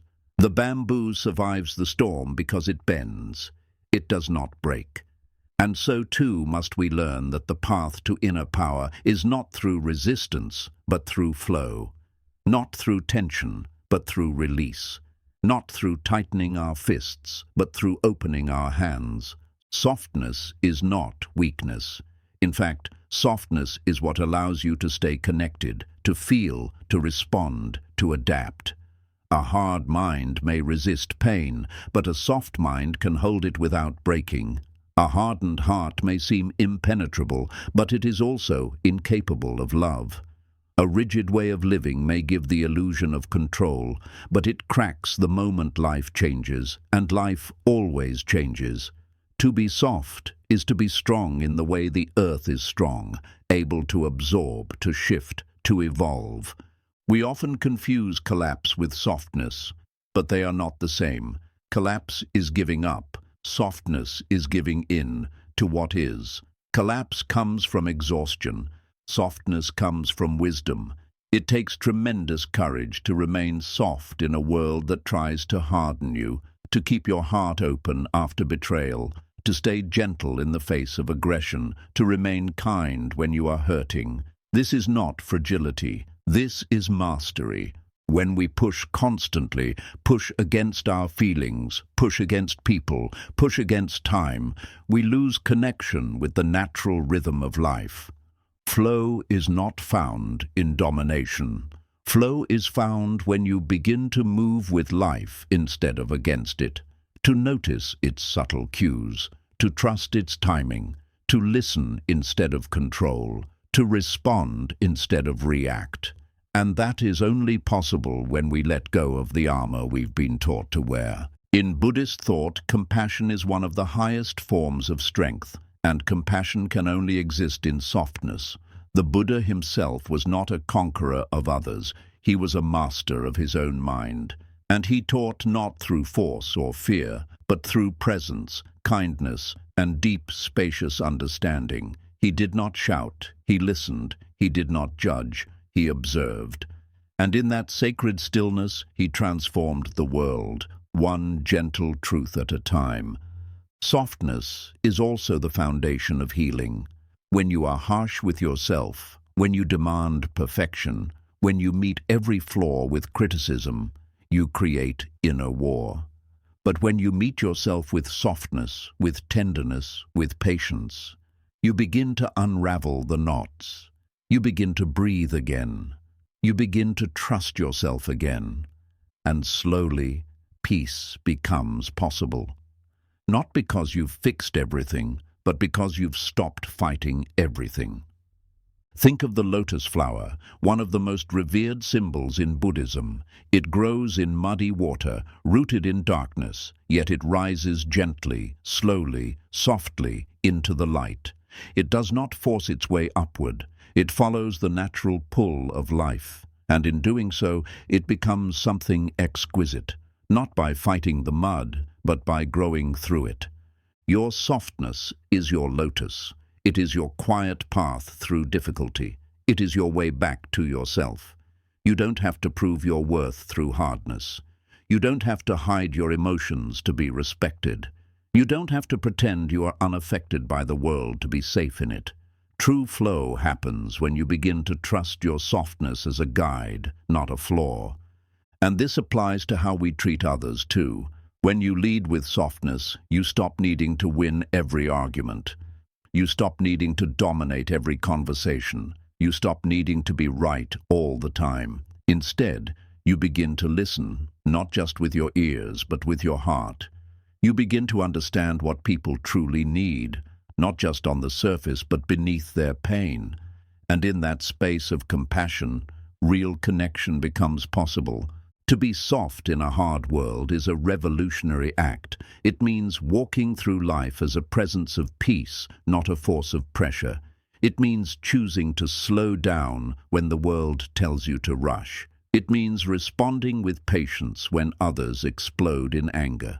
It means knowing that your worth is not defined by how much you control, but by how deeply you love, how gently you move, and how peacefully you exist. So if you've been feeling like life is a fight, like you must always be strong in the traditional sense, pause. Ask yourself, what would it feel like to soften? What would it feel like to stop pushing, to stop pretending, to stop bracing for impact and simply allow life to be what it is and yourself to be as you are? Softness does not mean you stop growing. It means you grow in harmony with life, not in resistance to it. It means you find the courage to be tender, the wisdom to be patient, and the strength to trust that peace does not require power over others. It only requires presence within yourself. Flow begins the moment you stop trying to force it. Peace begins the moment you stop trying to earn it. Strength begins the moment you stop pretending not to feel. So breathe, soften your shoulders, unclench your jaw, let your guard down, let life in, and you will discover that in your softness there is a strength more ancient, more sacred, and more unshakable than anything you could ever build through force. You are not here to harden your way through life. You are here to soften into your truth. And in that softness, you will remember how to flow, not with effort, but with grace. Everything is temporary. Flow begins when you accept that nothing lasts forever. There is a soft but unshakable truth that flows through the heart of all Buddhist teachings. Everything changes. Everything. Every joy, every sorrow, every relationship, every success, every failure, every breath, every heartbeat, every sunrise, every tear. Nothing in this life is permanent, no matter how tightly we try to hold on to it. The seasons shift. The bodies we live in grow older. The people we love change and sometimes leave. The moments we cherish drift into memory, and the pain that once felt unbearable eventually fades. Everything, without exception, is passing. At first, this truth may seem harsh, even frightening. We want things to last. We want happiness to stay. We want love to remain untouched, safe, predictable. We want the good times to be frozen in place and the hard times to end quickly.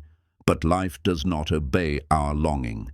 Life flows like a river, and the more we try to dam the current, to stop change, to hold the moment, to preserve what's already moving on, the more we suffer. It's not change itself that hurts us. It's our resistance to it. It's the belief that things should stay the same, that we can build something so stable that life won't dare to touch it. But life always touches everything.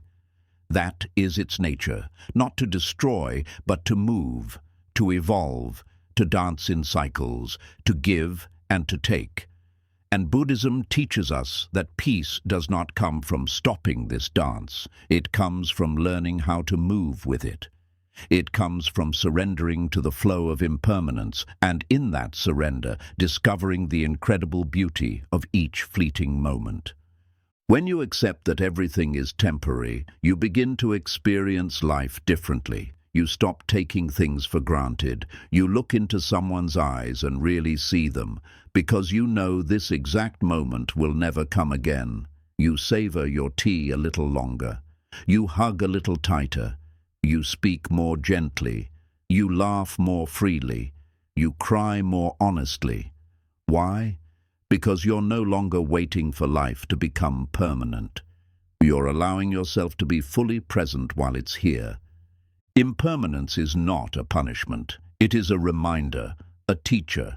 It reminds you that time is sacred, that moments are precious, that nothing is ever truly ours, not the people, not the places, not even the version of ourselves we are today. And when you stop clinging to what is leaving, you free yourself to receive what is coming. The pain of change softens, the fear of loss loosens, and you realize that in every ending there is also a beginning.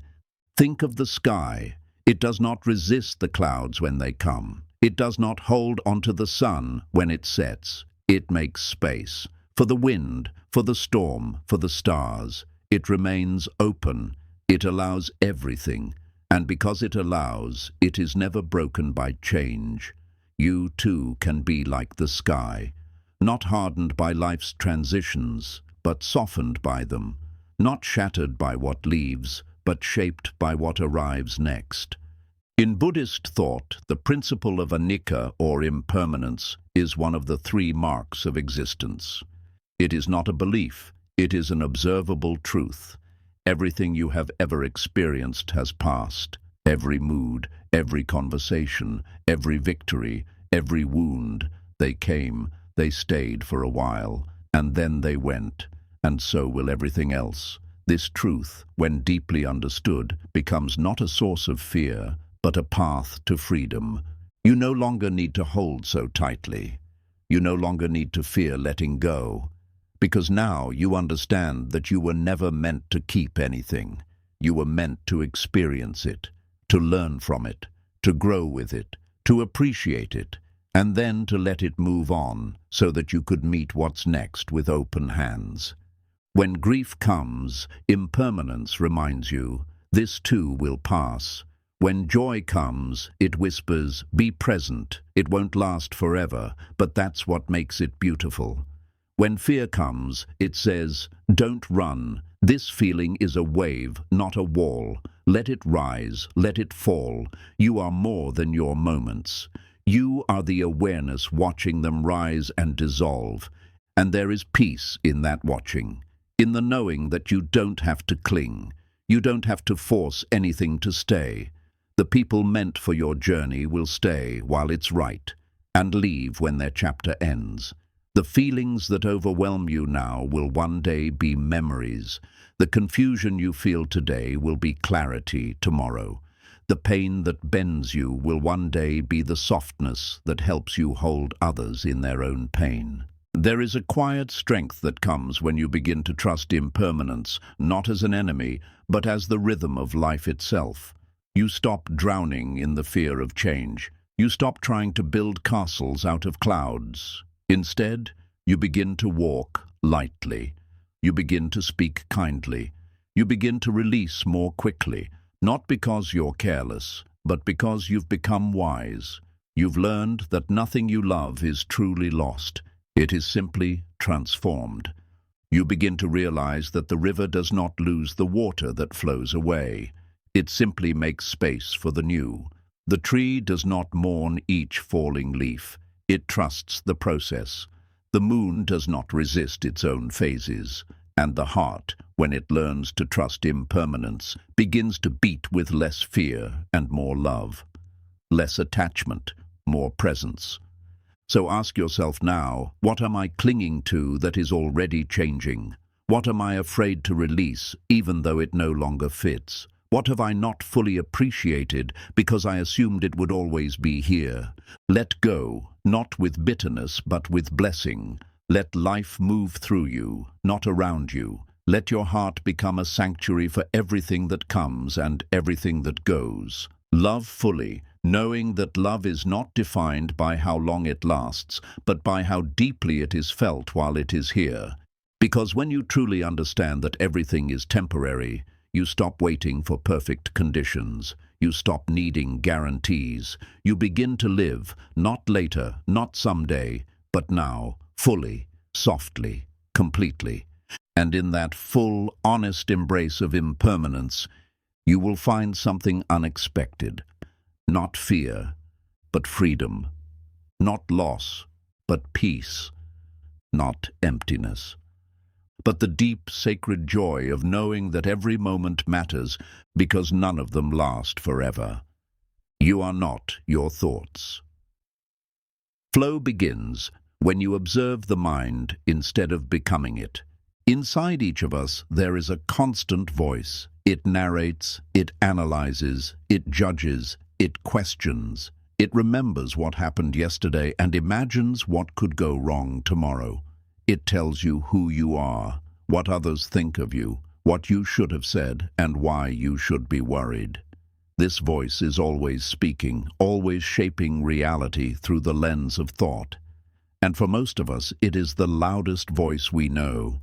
But here is the deeper truth, the one that Buddhism has whispered for thousands of years. You are not that voice. You are not the thoughts racing through your head. You are the one who hears them. You are not the storm. You are the sky beneath it. You are not the waves. You are the ocean they rise and fall upon. The mind is a powerful tool.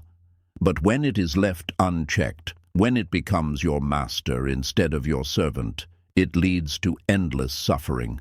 You become tangled in your own stories. You mistake your fears for facts. You believe every criticism, every anxious spiral, every story about your inadequacy or your worth. And as those thoughts grow louder, you begin to shrink.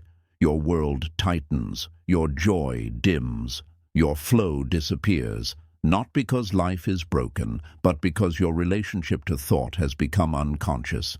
Buddhist teachings do not ask you to silence the mind. That would be like asking the sky to stop moving. Instead, they ask you to step back from it, to observe without attaching, without judging, without believing every word it says. This is the foundation of mindfulness, the sacred art of watching without becoming, of sitting in the seat of awareness rather than riding every wave of thought to exhaustion. When you begin to observe the mind, something miraculous happens. Space returns. You begin to see thoughts not as truths, but as patterns. You notice that many of them are not even yours. They were given to you by society, by fear, by wounds you never healed. You notice how often the mind repeats itself, recycling old fears, old identities, old assumptions, and you realize this voice is not me, it is just a voice. And in that moment of realization, you are free. Not free because the thoughts stop, but free because you are no longer controlled by them.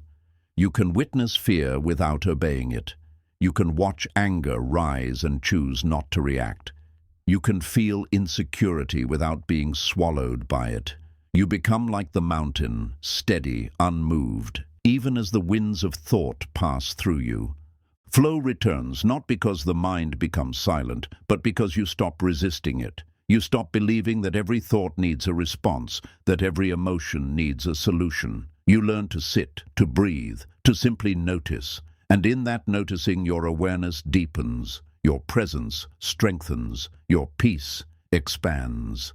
In Buddhist meditation, you are taught to watch your thoughts like clouds in the sky. They pass through. Some are dark, some are light, some stay longer than others, but none of them define the sky. The sky never fights the clouds. It simply holds them, spacious and still, and eventually they drift on. You are the sky. You are not your anger. You are not your anxiety. You are not your past. You are not your future. You are not your labels.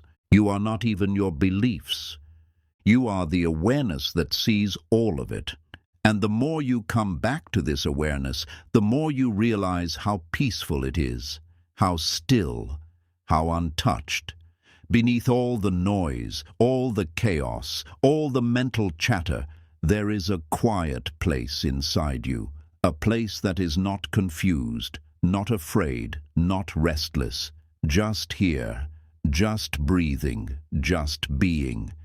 This is where flow begins, because flow is not a thought, it is a state of presence, and you cannot be fully present if you are lost in thought. Flow comes when you let go of needing to figure everything out, when you stop rehearsing conversations, replaying mistakes, predicting disasters, when you enter the moment as it is, without commentary, without control, just here, just now, fully. To get there, you must practice watching every day. When the mind says, "You're not enough," you pause, you breathe, you say gently, "That's a thought, not a truth." When the mind says, "What if everything goes wrong?" you reply, "That's a story. I don't have to live in it." You do not fight the mind. You do not try to silence it by force. You simply return to the breath, return to the body, return to now. And as you return again and again, the mind begins to soften. The thoughts become less sticky. The stories lose their hold. And you begin to feel something you may have forgotten long ago. A sense of peace that does not depend on perfect conditions. A stillness that does not require silence. A joy that is not produced by outcomes. You remember who you are, not the thinker, but the witness. Not the storm, but the space that holds it. Not the pain, but the presence that sees it. And from this space, you can finally flow again, not with tension, not with effort, but with trust, with clarity, with freedom. So the next time your mind becomes loud, fast, overwhelming, do not panic, do not run, do not cling to the thoughts as if they are you. Pause, breathe, step back, observe. Say to yourself, "I am not this thought. I am the awareness behind it." And awareness is vast, and awareness is still, and awareness cannot be broken. This is the quiet truth Buddhism offers us, not to silence the mind, but to liberate ourselves from its grip. To become free not by escaping the storm, but by realizing we were never the storm to begin with. Flow begins the moment you wake up from the dream of thought and return to the reality of presence. In that return, you do not become less of yourself. You become the part of you that was always untouched, always open, always whole. And that is peace. That is home. Authentic living is true freedom. Flow emerges. When your outer life reflects your inner truth. In a quiet monastery high in the mountains, surrounded only by clouds, ancient trees, and silence, a wise monk once offered a simple teaching to his students, a teaching that held the power to transform their lives forever. He said gently, almost in a whisper, as though revealing a sacred secret, "Freedom is not found by pleasing the world. Freedom is found by aligning your outer life with your inner truth." At first, these words might seem simple, even obvious. Yet when you pause to truly absorb their depth, to reflect on what they mean, you discover a profound and life-changing wisdom. Because most of us, without realizing it, live much of our lives shaped by forces outside ourselves. Expectations, judgments, roles, comparisons, standards of success defined by others. We carefully craft our personalities, choose our careers, chase our dreams, and form our relationships not based on the quiet voice of our inner wisdom, but based on the loud demands of the world around us. In doing this, we gradually lose touch with who we truly are. We begin living someone else's version of life, someone else's definition of happiness. We pretend to feel joy in things that leave us empty. We chase goals that don't resonate deeply within us. We live behind masks, in clothes that don't fit our souls, following paths that lead us away from our true self rather than toward it. And inevitably, we begin to feel disconnected, restless, lost. We wonder why peace feels so elusive, why joy seems fleeting, why we never quite feel at home in our own lives. Yet beneath all this confusion, beneath all the noise of the world, there remains within you a quiet, steady, and timeless knowing. A part of you that recognizes truth instantly, that knows when something aligns deeply with your spirit and when it does not. Buddhism calls this knowing your true nature, the part of you that is unconditioned, untouched by society's expectations or fears. Your true nature is who you were before the world told you who to be. It is who you still are beneath the roles, masks, and identities you wear. And it whispers to you constantly, through intuition, through feelings, through the gentle tugging of your heart toward authenticity. But to hear this inner voice clearly, to follow its guidance honestly, you must first learn to quiet the mind's noise, the voice of fear, judgment, expectation, self-doubt, comparison. You must gently peel away layers of external conditioning to rediscover who you were before society told you who to become. This process of rediscovering your true self is the heart of authentic living. It is not quick, it is not easy, but it is the only path to true freedom, peace, and joy. Think about your life for a moment. Ask yourself quietly, with openness and honesty, how many choices have you made out of fear, obligation, or external pressure rather than deep personal alignment? How often have you stayed silent when your heart wanted to speak? How many times have you hidden your true feelings or desires because you feared rejection or judgment? How often have you chased someone else's dream rather than your own? Authentic living means gently, courageously stepping away from these external pressures and toward your inner truths. It means having the courage to express your real feelings, even if they make others uncomfortable. It means making choices based not on approval, but alignment. It means living in integrity, not just with what is socially acceptable, but with what feels genuinely true to your soul. This kind of living might seem risky at first, even frightening. It might mean letting go of relationships, opportunities, or identities you have clung to for years. It might mean confronting discomfort, uncertainty, or the possibility of misunderstanding. But as Buddhism teaches so gently and powerfully, the greater risk is not in losing the approval of others, but in losing yourself.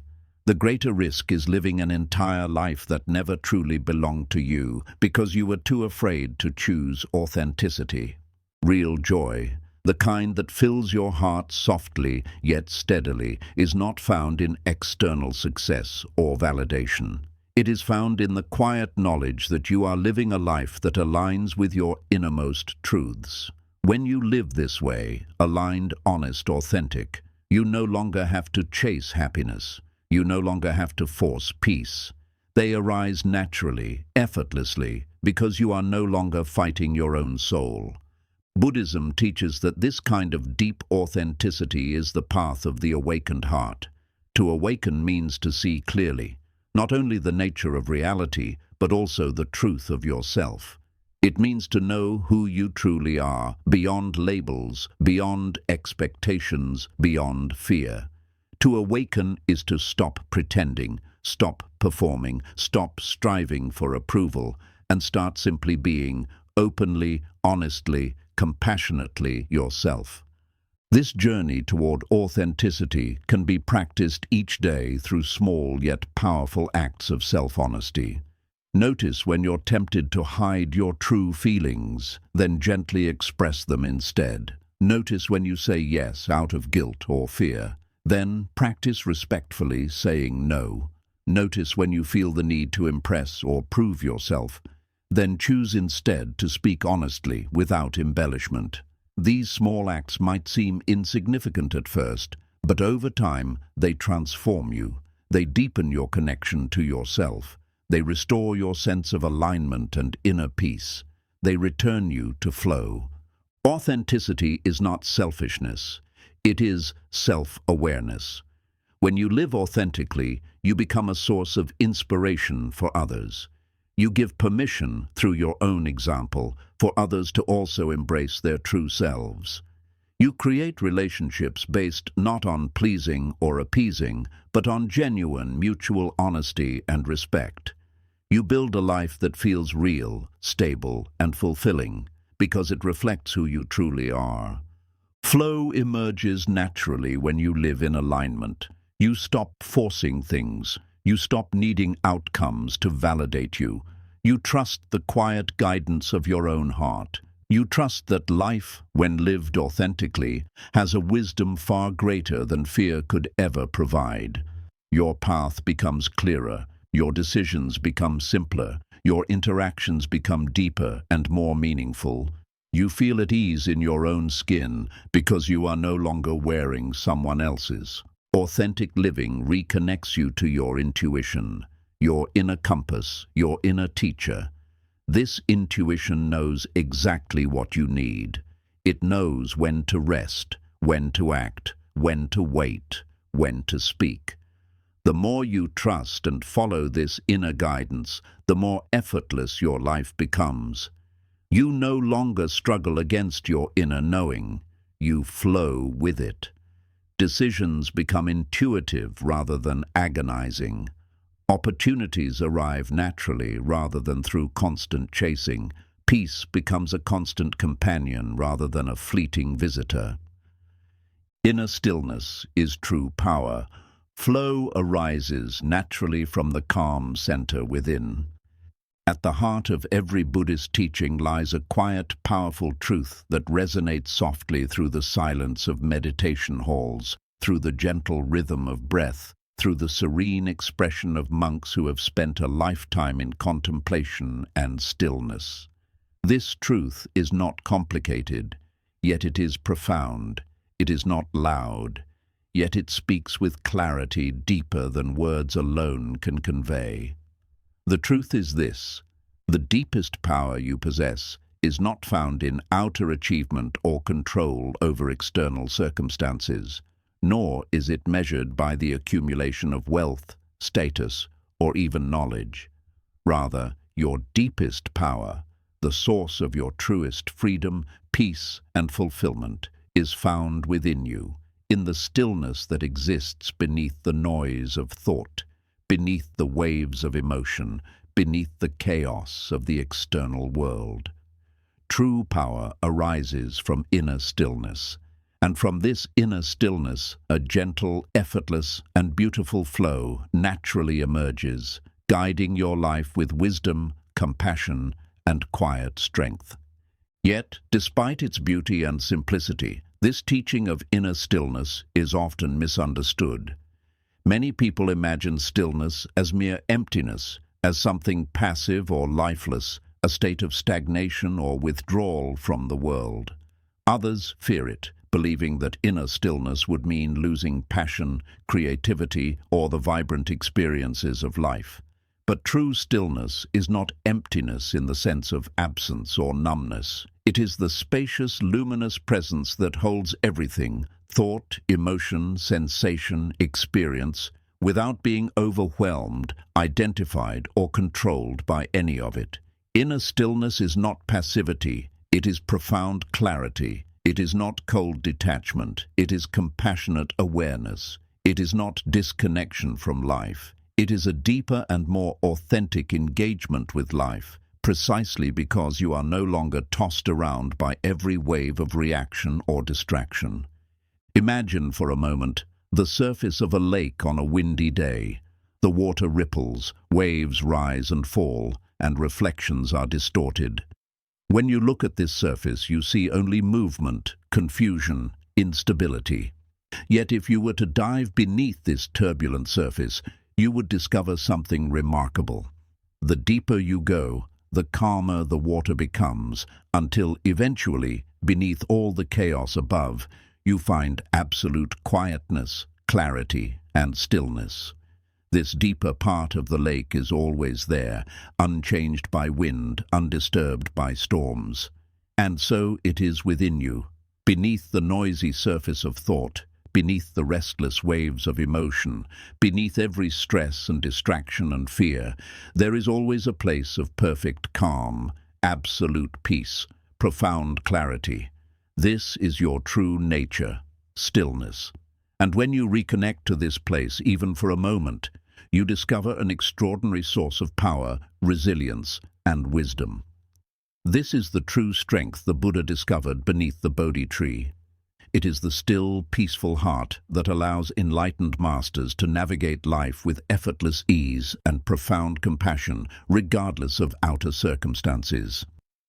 In our daily lives, we have become accustomed to living primarily at the surface, reacting constantly to external pressures, chasing fleeting pleasures, avoiding uncomfortable emotions, and seeking endless distractions. We fill our minds and days with noise, social media, news, work, conflict, worry, until we lose connection to that deeper inner calm. As a result, we feel exhausted, overwhelmed, anxious, and disconnected, never quite finding the lasting peace and joy we seek. We wonder why life feels constantly chaotic, why relationships feel fragile, why happiness feels elusive.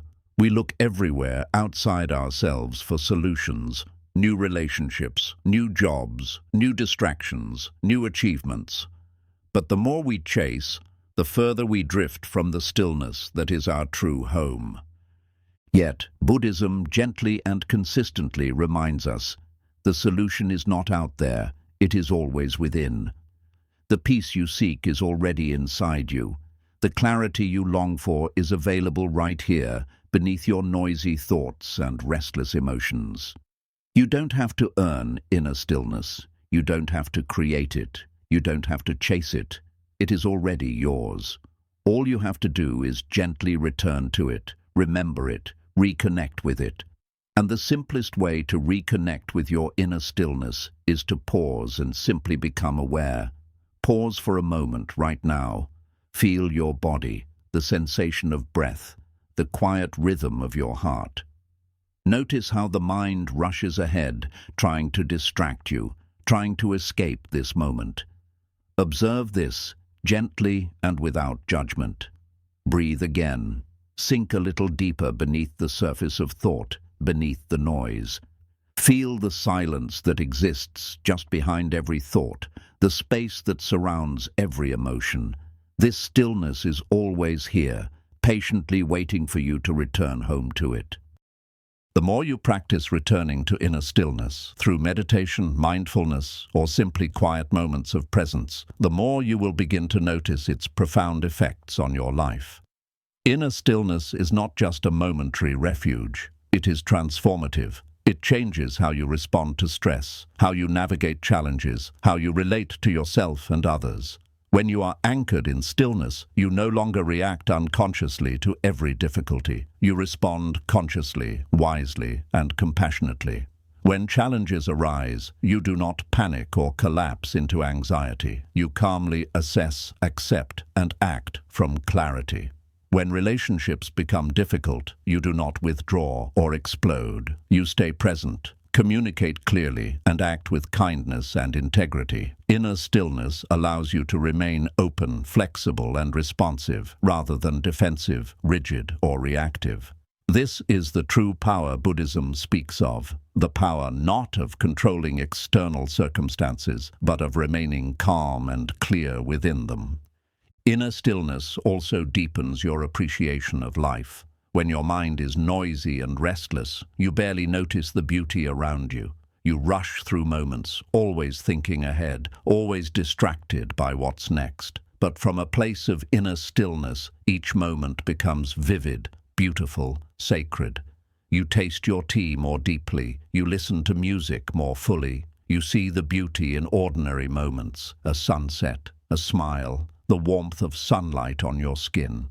Life is no longer a blur of distraction. It becomes an endless flow of gentle, sacred moments, each filled with meaning, connection, and quiet joy. Inner stillness also reconnects you with your intuition, the quiet inner voice that knows exactly what you need, exactly what's true for you. Most of us ignore this voice because we're so busy listening to fear, judgment, and external pressures. But from a place of stillness, your intuition speaks clearly. You begin making choices aligned deeply with your inner truth, not outer expectation. Decisions become intuitive rather than agonizing. Your path becomes clearer and simpler. You feel deeply connected to your own inner guidance, wisdom, and clarity. Yet perhaps the most powerful gift of inner stillness is that it reconnects you with your true self, the part of you untouched by fear, trauma, conditioning, or illusion. Buddhism teaches that beneath all your identities, roles, and stories is a pure awareness. Still, spacious, peaceful, unconditionally accepting. This awareness does not judge you. It does not need anything from you. It simply is, quietly witnessing, lovingly present. When you reconnect to this deeper awareness, you experience profound self-acceptance, compassion, and freedom. You no longer feel you need to prove anything or earn love. You recognize that you are already whole, already worthy, already complete, exactly as you are. Over time, with consistent practice of reconnecting to inner stillness, your life becomes effortlessly aligned with the flow of the universe. Opportunities and connections arise naturally, without force or struggle. Synchronicities become common, problems become easily navigated. Life no longer feels like a fight. It feels like a gentle, continuous unfolding, beautiful, meaningful, and deeply connected. This is the effortless flow that Buddhism speaks of, the natural outcome of living from the calm, clear center within. To cultivate inner stillness, Buddhism invites us to regularly return to simple practices, daily meditation, mindful breathing, slow and conscious movement, quiet reflection, and moments of silent gratitude. These practices are not complicated. They are gentle reminders to return to stillness again and again. The art of deep listening, true flow, arises when you learn to listen deeply to yourself, others, and life itself. There is a quiet, gentle power within each of us, a sacred capacity so subtle yet so profound, so simple yet so transformative, that when we truly embody and practice it, our entire experience of life shifts dramatically.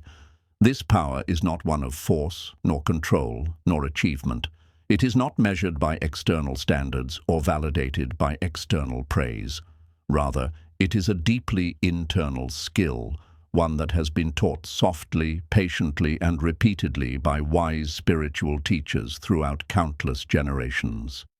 It is the skill of deep listening, listening not only to words, not only to sounds, but listening deeply and profoundly to yourself, to others, and to life itself, with your whole being, with your open heart, and with your quiet, fully present awareness. This depth of listening is not ordinary listening, not the casual hearing that passes quickly in everyday conversations or the superficial noticing that skims across the surface of experience. Deep listening is a sacred practice, a profound art, a meditative state, and a spiritual path that gently leads you back to clarity, connection, compassion, and effortless flow. In the modern world, deep listening has become rare, almost lost amid noise, distraction, and constant mental chatter. Our minds are restless, impatient, endlessly analyzing, judging, and narrating life rather than truly experiencing or understanding it. Our conversations have become hurried and superficial, our relationships fragile and misunderstood, our connection to our own intuition weakened, and our relationship to life itself clouded and fragmented. We rush to speak, to fix, to react, to fill silence with meaningless chatter, rarely allowing space for true understanding or authentic connection to arise. As a result, we feel disconnected, disconnected from our true selves, disconnected from others, disconnected from meaning and purpose, disconnected from the gentle flow of life that naturally carries us forward when we are aligned and open. Without deep listening, our inner world becomes chaotic, our relationships strained, and life itself feels noisy, overwhelming, and exhausting. We lose touch with the quiet wisdom, compassion, and clarity that emerges naturally when we learn to truly listen.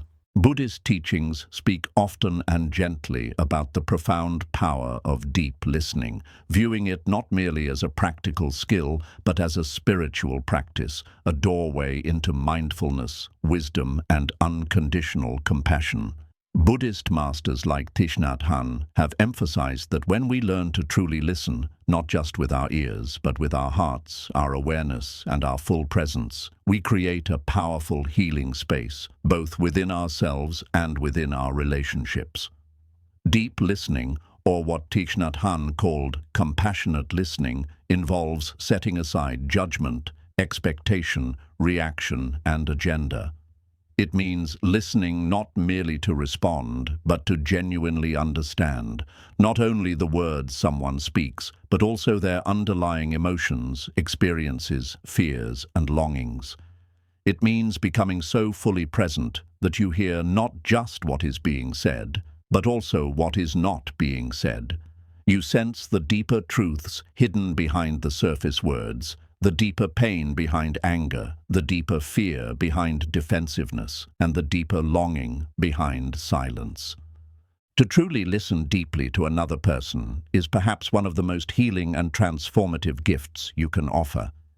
Many people move through life rarely feeling truly heard or understood, carrying silent pain, loneliness, and confusion beneath the surface. When you listen deeply to another person, whether a friend, family member, partner, or even a stranger, you offer something profoundly rare and sacred. You create a safe space for that person to reveal their truth, their vulnerability, their hidden pain, without fear of judgment or rejection. You communicate silently yet powerfully. I see you. I hear you. You matter. You are not alone. In the space created by deep listening, healing naturally arises. Walls of defensiveness begin to soften, misunderstanding gently dissolves, conflict loses its edge, connection and compassion bloom effortlessly. What once seemed impossible to solve or overcome becomes clear and simple, guided by the profound clarity that arises from genuine understanding and mutual compassion. Yet, deep listening is not limited only to our relationships with others. It begins first and foremost with our relationship to ourselves. One of the most overlooked yet profound sources of suffering and disconnection in our lives is our inability or unwillingness to truly listen to ourselves, to our intuition, our emotions, our physical sensations, our inner truths. Instead of listening deeply and compassionately, we often ignore, deny, suppress, or harshly judge what arises within us. We override our intuitive guidance with rationalizations, fears, and external expectations. We push away difficult emotions like sadness, grief, loneliness, or anger, refusing to listen to the wisdom or messages they hold. We judge our inner experiences as wrong, weak, or inconvenient, never allowing ourselves the compassionate attention we desperately need to heal, grow, and evolve. This inner disconnection inevitably leads to anxiety, confusion, inner conflict, and eventually exhaustion, because we are fighting against our own deepest truths rather than aligning with them. To practice deep listening with yourself is to gently pause, quiet your mind, open your heart, and lovingly ask yourself questions you rarely ask. What do I truly need right now? What is my heart quietly asking for? What am I feeling beneath this confusion or fear? What truth am I avoiding? What intuition am I ignoring? Instead of immediately judging, reacting, or running from these questions, deep listening means staying gently and patiently present, allowing yourself to hear the quiet truths that arise. When emotions come, you listen compassionately rather than pushing them away. When intuition speaks, you trust its gentle wisdom rather than overriding it. Gradually, through consistent practice, deep listening reconnects you with your authentic self, the wise, peaceful, compassionate, and intuitive part of you that knows exactly what you need to heal, grow, and live fully aligned with your purpose. The more you practice deep listening with yourself, the clearer your intuition becomes, guiding you naturally and effortlessly toward decisions, relationships, and paths aligned deeply with your true nature. Anxiety begins to dissolve, replaced by calm clarity.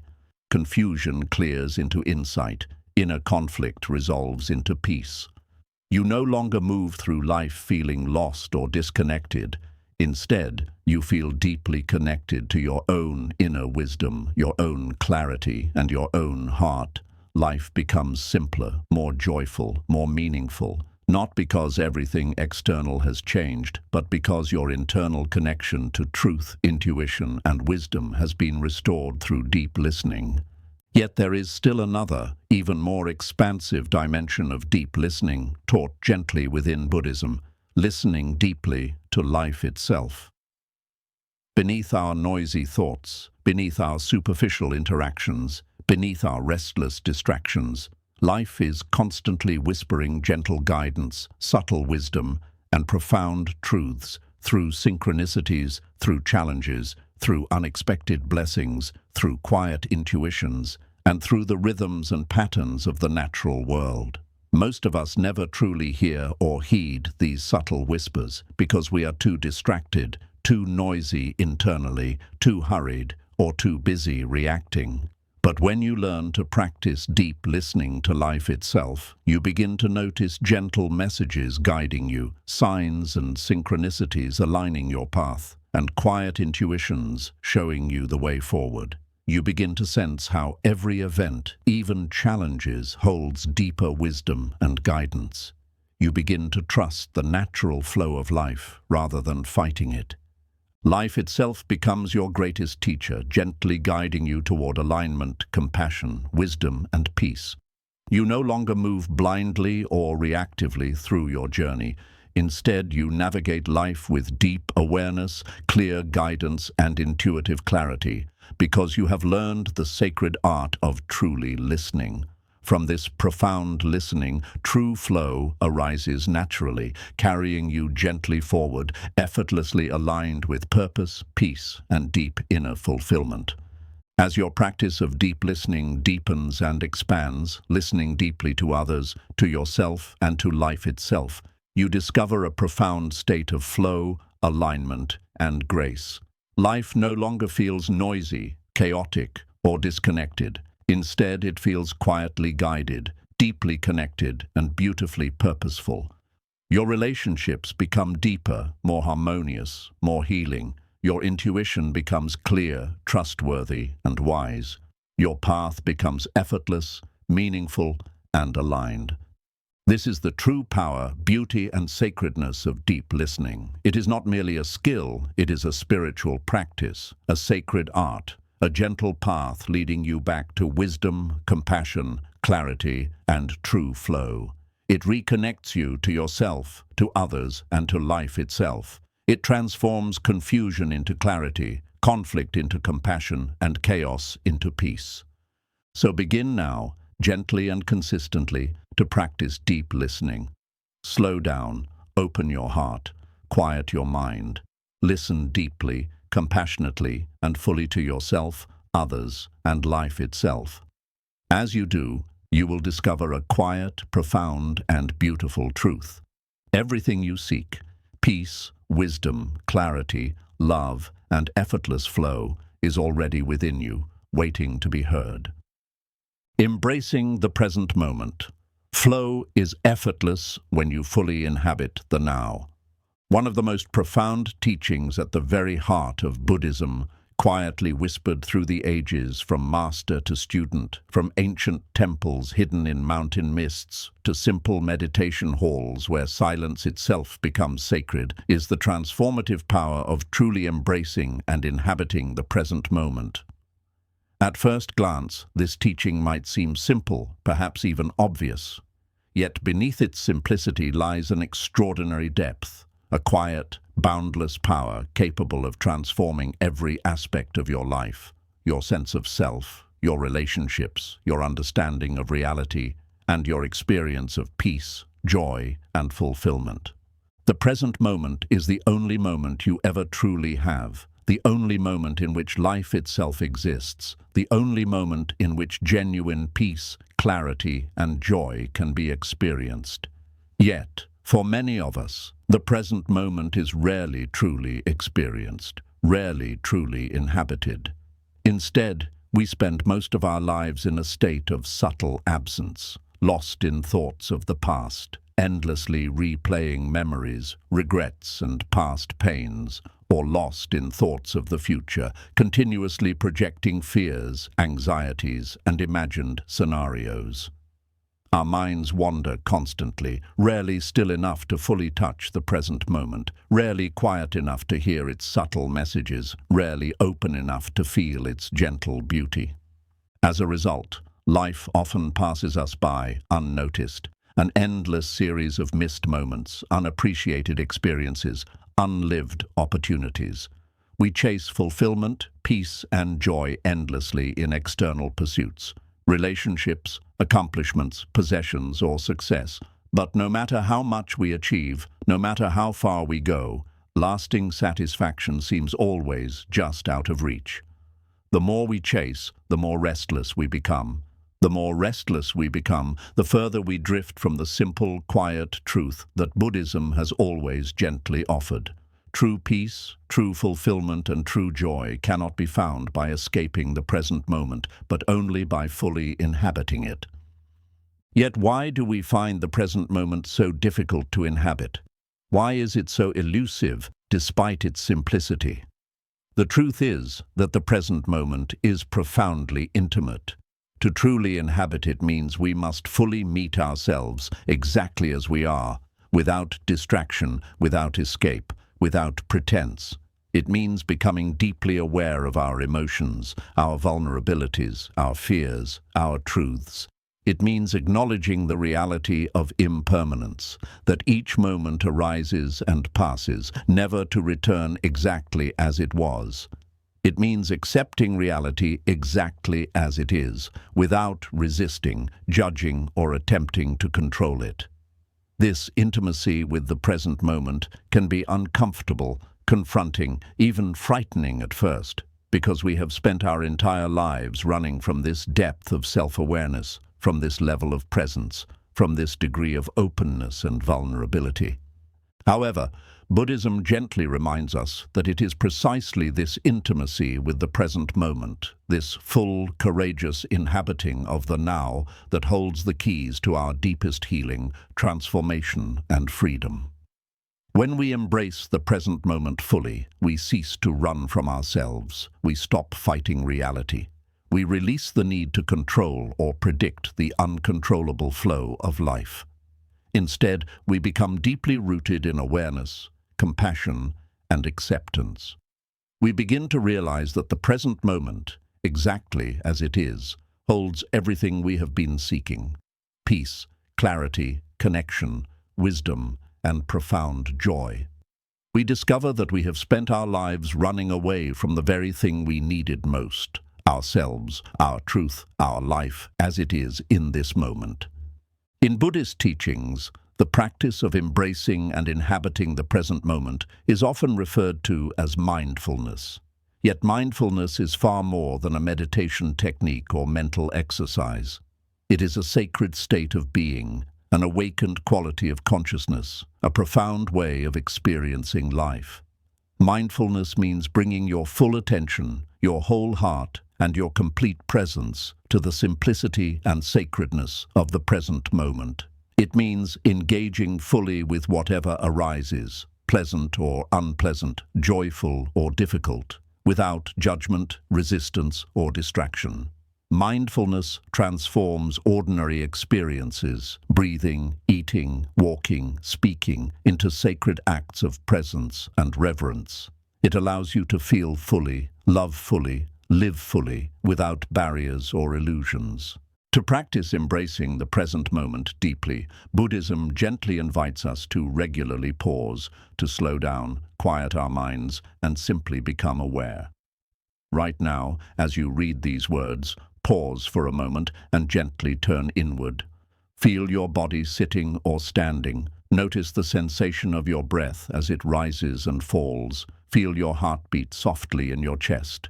Notice the quiet sounds around you, the subtle textures, the gentle sensations of being alive in this moment.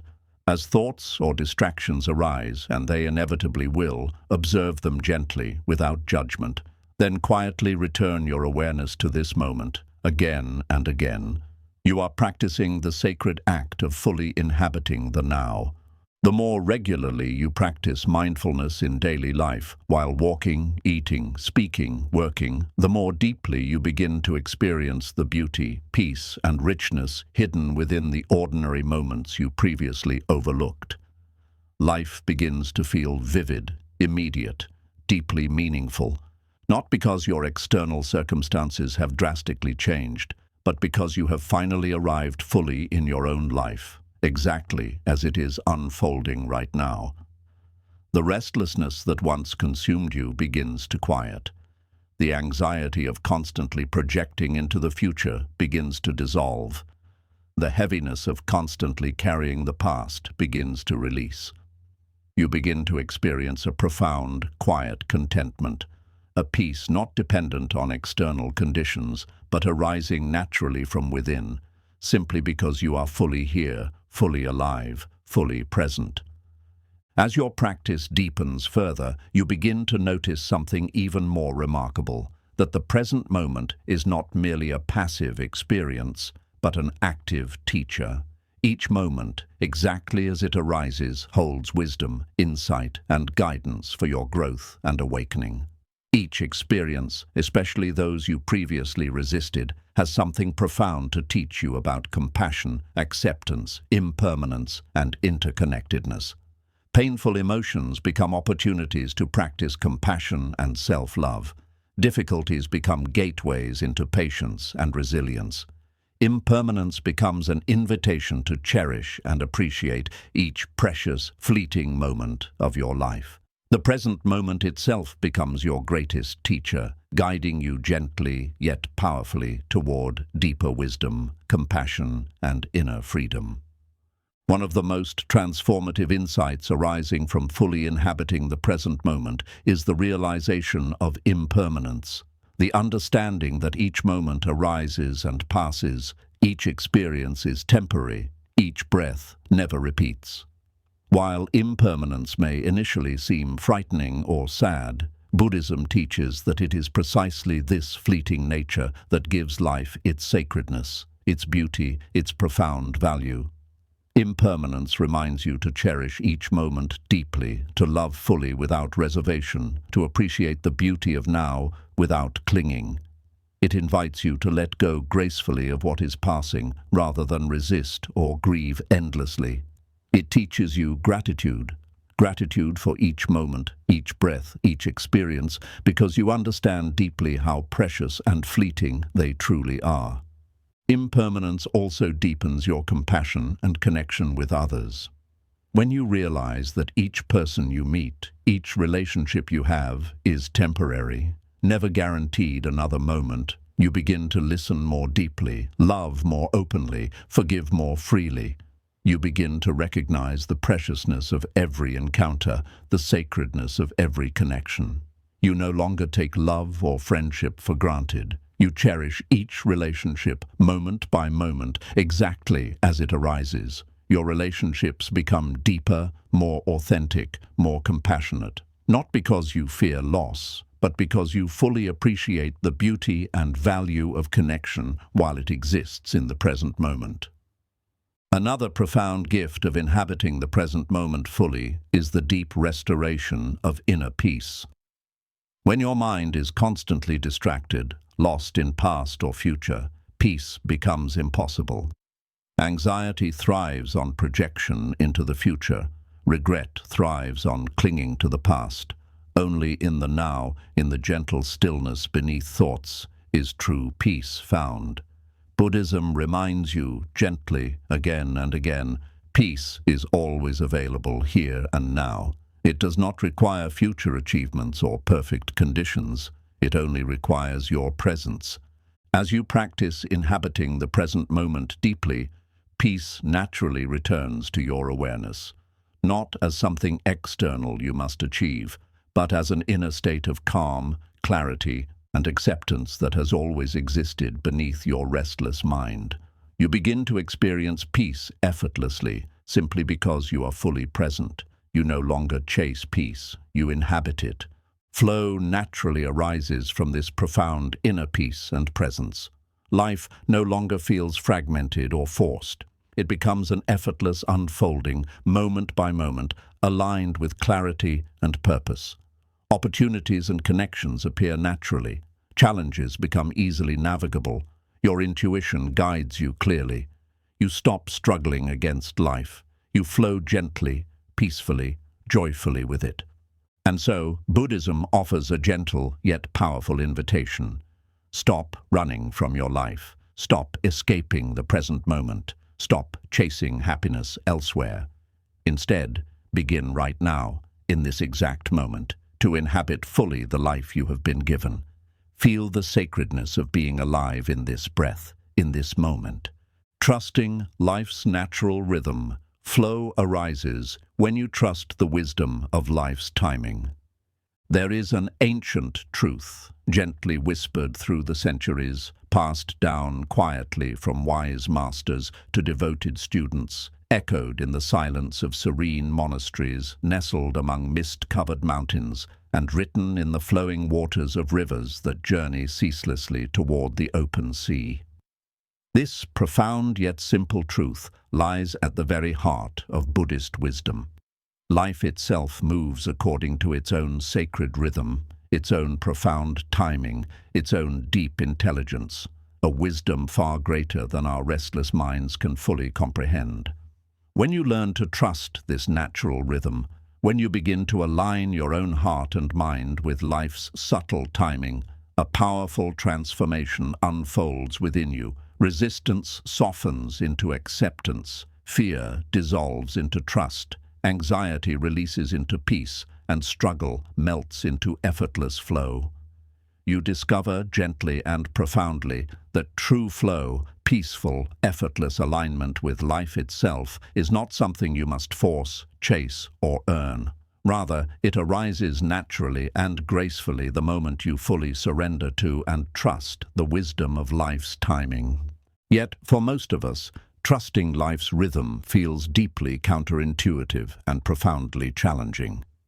From the earliest moments of our lives, we have been conditioned by a world that insists on control, urgency, speed, and immediate results. We have been taught, subtly but persistently, that our worth is measured by how quickly we achieve our goals, how efficiently we produce outcomes, and how effectively we exert control over circumstances and events. We rush constantly, rushing toward imagined futures, rushing to achieve outcomes, rushing to avoid uncertainty and discomfort, rushing to meet external expectations, rushing through moments, experiences, and relationships. In our endless rush, we become disconnected from our own hearts, from our intuition, from our authentic needs, from the quiet guidance of life itself.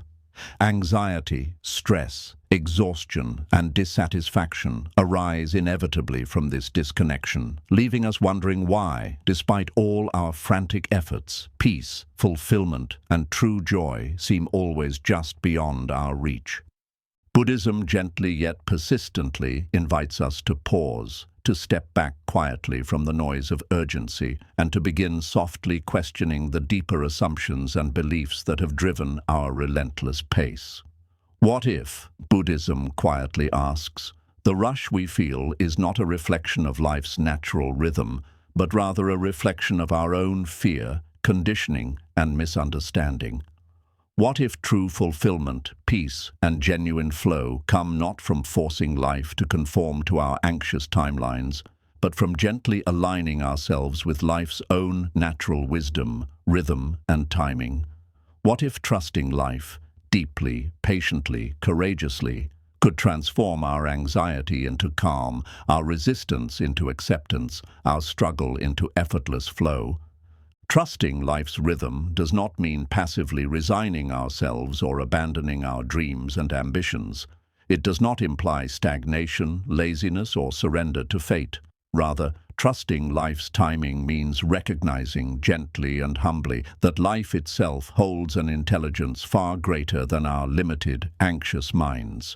It means honoring that there is a natural, sacred rhythm to existence, seen clearly in the turning of the seasons, the phases of the moon, the ebb and flow of tides, and the quiet blossoming of flowers, which guides all growth, transformation, and unfolding.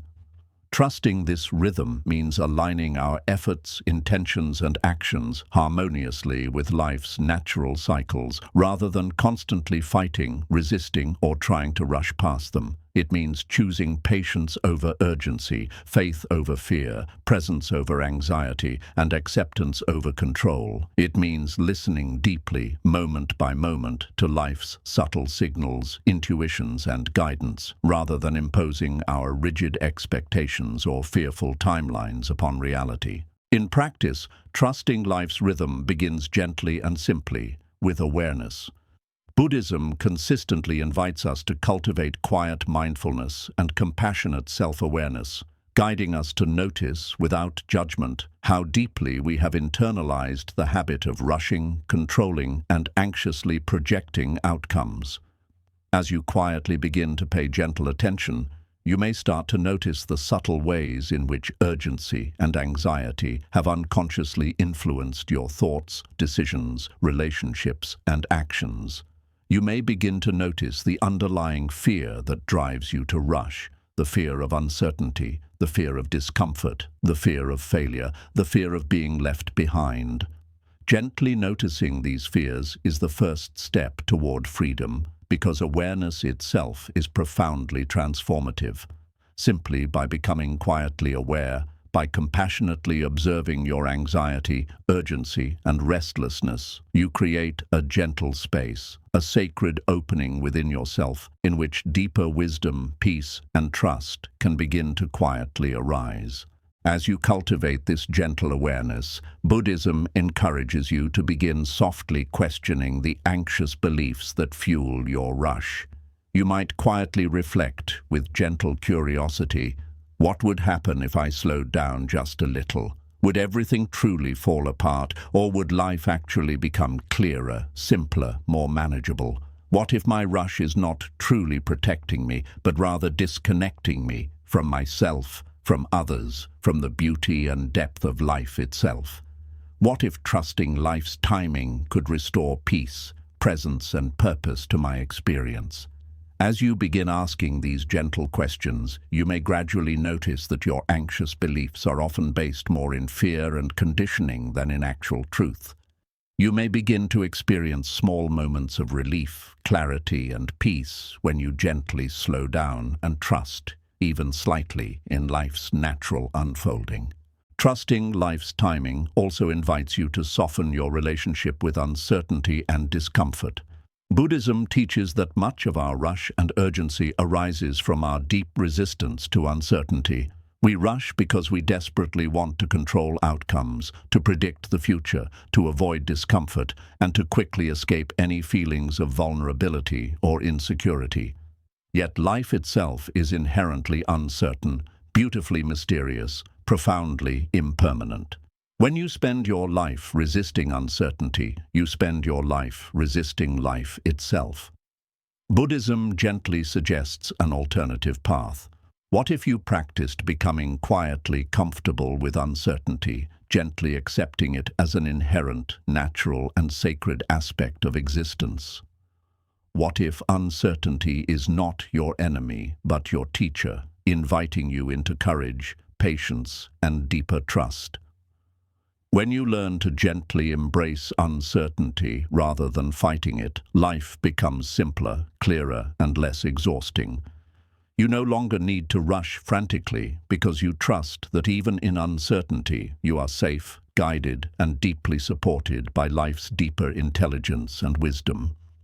Trusting life's timing also means honoring your own natural rhythms. Each of us has our own internal timing, our own unique pace for growth, healing, creativity, and transformation. Yet we often override this internal wisdom, forcing ourselves to conform to external standards, expectations, or artificial timelines. Buddhism gently encourages you to begin listening deeply to your own natural rhythms. Notice when your body and heart softly ask you to slow down, rest, reflect, or heal. Notice when inspiration and energy naturally rise within you, guiding you toward action, creation, or transformation. Rather than fighting these natural rhythms, gently align yourself with them. Allow yourself rest when rest is needed. Trust your inspiration when it arises. Honor your emotions when they surface. By aligning with your natural rhythms rather than fighting them, you restore balance, harmony, and deep internal peace. As you gradually deepen your practice of trusting life's timing, you will begin noticing profound shifts in your experience. Anxiety gradually dissolves into gentle calm, resistance softens into compassionate acceptance, confusion clears into intuitive clarity. Life no longer feels chaotic, overwhelming, or forced. Instead, it feels gently guided, quietly aligned, beautifully purposeful. Opportunities and relationships unfold effortlessly, naturally aligned with your authentic needs and intentions. Challenges become easier to navigate, not because difficulties disappear, but because your trust in life's wisdom allows you to approach them with patience, clarity, and resilience rather than panic or resistance. You begin to sense that your path is gently guided, quietly supported by life's profound intelligence and natural wisdom. In this deep state of trust, true flow naturally arises. Life no longer feels fragmented or chaotic. It feels beautifully coherent, gently connected, quietly aligned. You navigate life with intuitive clarity, peaceful presence, and gentle wisdom. Rather than forcing outcomes, you simply trust and participate gracefully with life's natural unfolding. Rather than anxiously projecting future scenarios, you inhabit the present moment fully and deeply, aware of its subtle signals and gentle guidance. Life's beauty and sacredness become vivid, immediate, and profound, not because your external circumstances have dramatically changed, but because you have finally surrendered deeply and fully to life's gentle wisdom, intelligence, and sacred timing. Ultimately, Buddhism gently reminds us, trusting life's timing is not merely a practice or skill, it is a sacred path leading to inner freedom, peace, and true fulfillment. It reconnects you deeply with the wisdom of life itself, guiding you gently home to the quiet truth that you are always safe, always supported, always held in the gentle, compassionate embrace of existence. Trusting life's timing is an act of profound surrender and courageous faith, an invitation to release control and rest softly in the quiet intelligence of the universe itself. The river knows the way. Let stillness guide the flow. There is an old Zen saying whispered softly between monks during their morning walk through dew-covered paths. The river never asks where to go, yet it always reaches the sea. And with this simple line, Buddhism delivers one of its most sacred and transformative teachings. When you allow stillness to guide you, the flow of life becomes effortless, peaceful, and wise. Not rushed, not manipulated, not forced, but aligned. This lesson, like the silent movement of water, unfolds gently through observation, surrender, and deep listening to life as it is, not as we wish it to be. Imagine for a moment that you are standing beside a great river. It does not roar with resistance, nor does it fight its path. It simply moves, effortlessly. Whether winding gently through a forest, crashing over rocks, or slowing into a silent pond, it flows not by effort but by alignment with gravity, terrain, and time. The river doesn't control the mountains or the valleys it encounters. It honors them, adjusts to them, curves around them, and still moves forward with grace. This is what it means to live with stillness at the center of your being.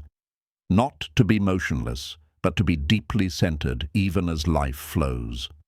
To surrender, not in weakness, but in trust. But in the human world, we often do the opposite. We try to shape the river. We want to control its speed, its turns, its destinations. We push, pull, grasp. We demand answers, results, achievements, now. In our fear of uncertainty, we tense. In our hunger for recognition, we race. In our discomfort with mystery, we attempt to overthink, over-explain, over-plan. We become anxious architects of every moment, trying to design the perfect flow. But in doing so, we forget the deeper truth. You were never meant to design the river. You were meant to ride it.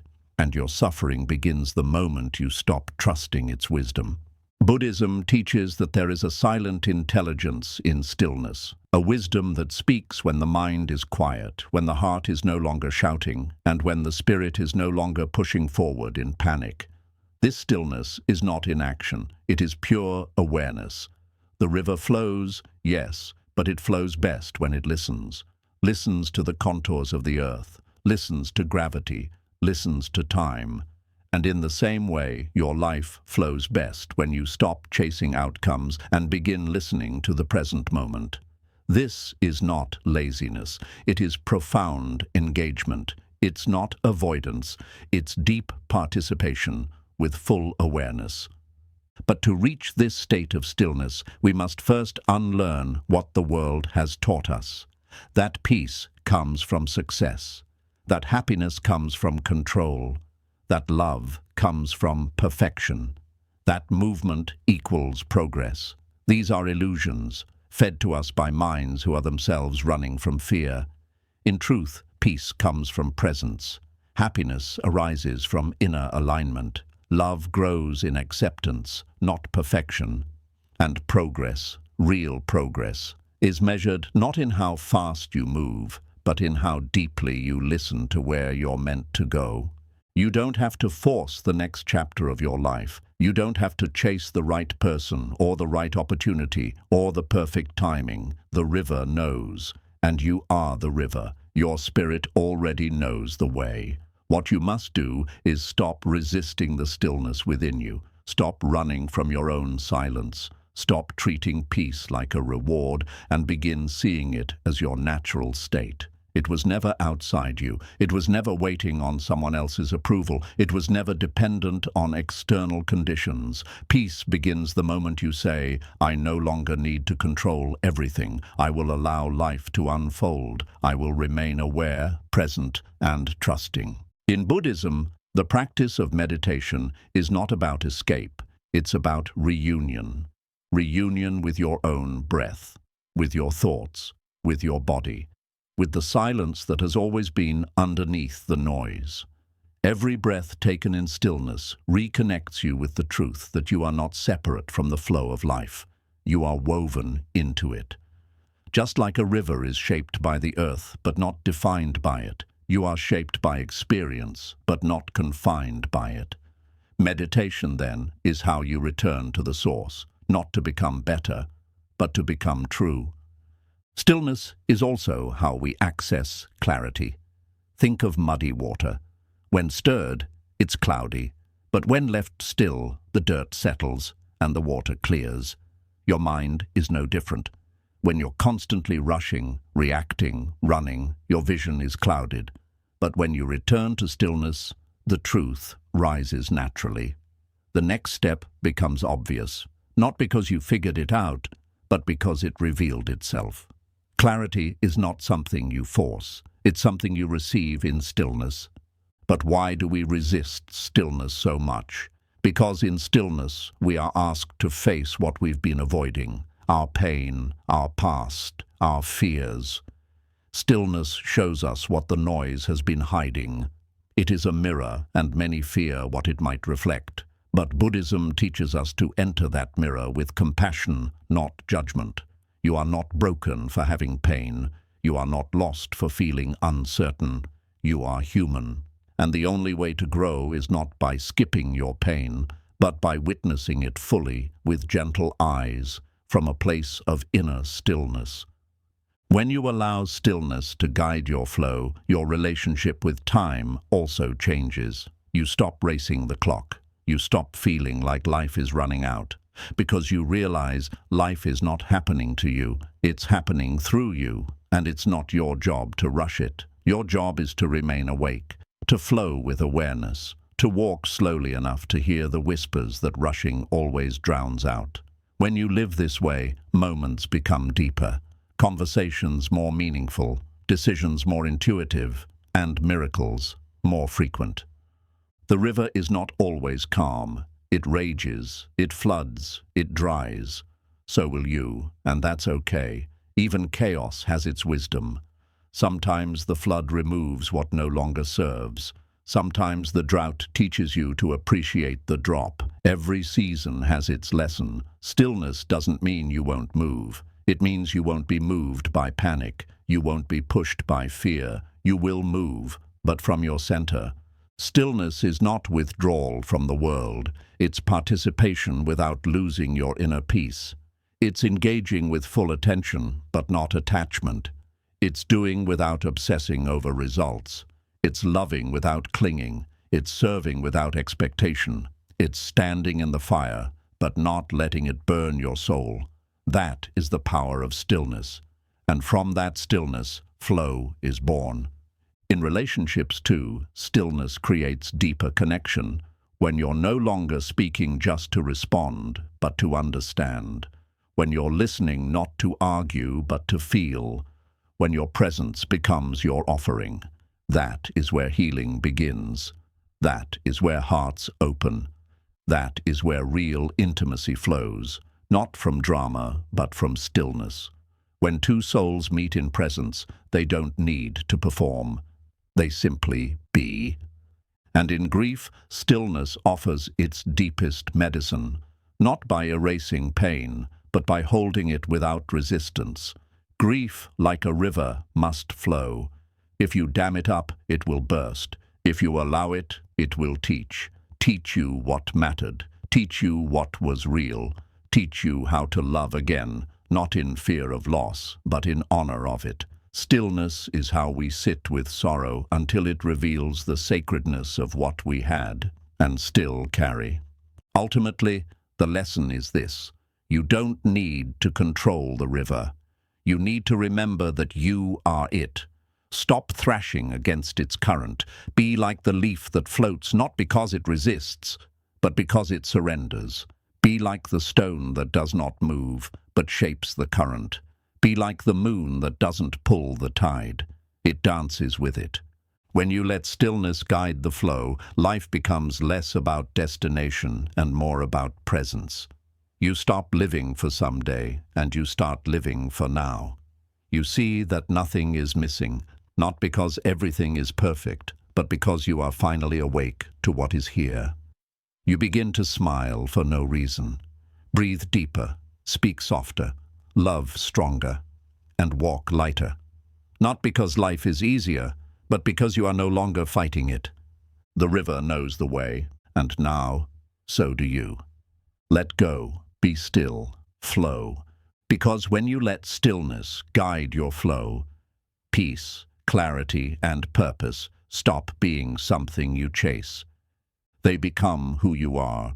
The way is not found. It is remembered in silence. There comes a time in every sincere seeker's journey when all the books, all the teachers, all the searching, and all the questions fall quiet. Not because the answers were found in some final form, but because something far more sacred happens. The seeker remembers. Not the kind of remembering that comes from thought or memory, but the kind that rises like a soft breeze through the soul. A remembrance that whispers, "You were never lost. You only forgot." And in that sacred moment, the journey is no longer about acquiring more. It becomes about releasing what was never yours, about stripping away illusions, about dissolving identities, about softening back into the truth you were born with. That truth, Buddhism teaches gently, is not something you need to chase across mountaintops. It's something you carry, and it is in silence, not noise, that it begins to return. In a world constantly demanding movement, action, explanation, and performance, silence feels like a rebellion. We are conditioned from childhood to fill space, to speak, to achieve, to prove, to justify, to explain ourselves into existence.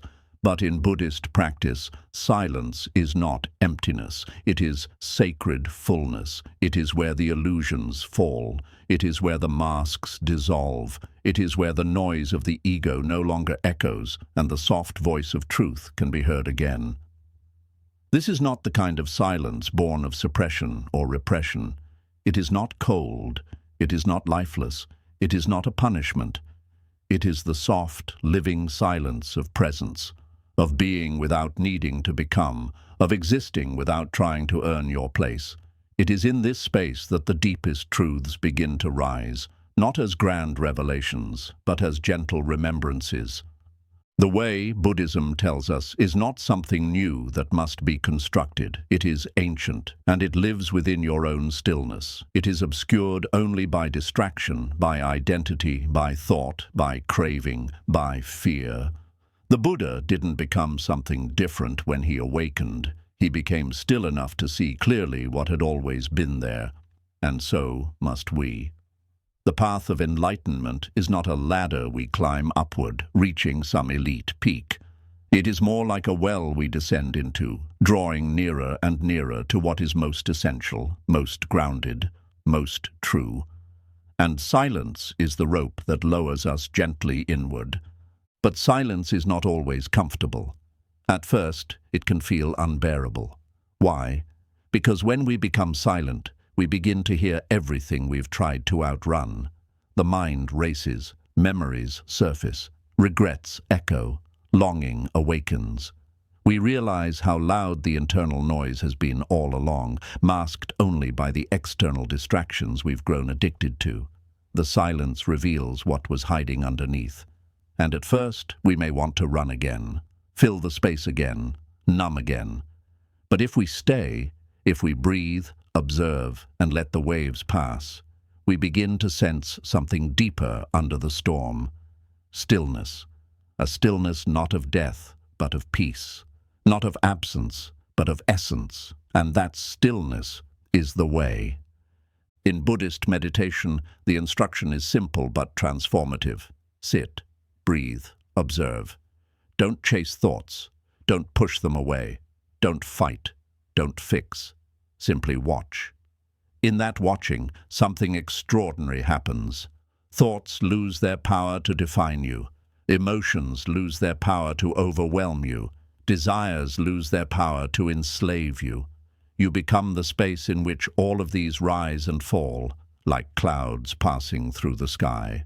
And then, gently, a realization dawns, not as a conclusion, but as a knowing. I am not my thoughts. I am not my emotions. I am not my roles. I am not my achievements. I am the witness. I am the presence. I am the awareness itself. And in that knowing, a soft joy arises. Not the joy of stimulation, but the joy of freedom. Freedom from having to become something.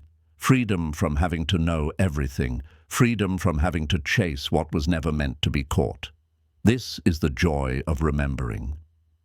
Buddhism does not promise a life without difficulty. It doesn't claim that silence will erase grief or that stillness will prevent hardship. Rather, it teaches that when you meet difficulty with presence instead of panic, with awareness instead of attachment, with acceptance instead of resistance, suffering diminishes.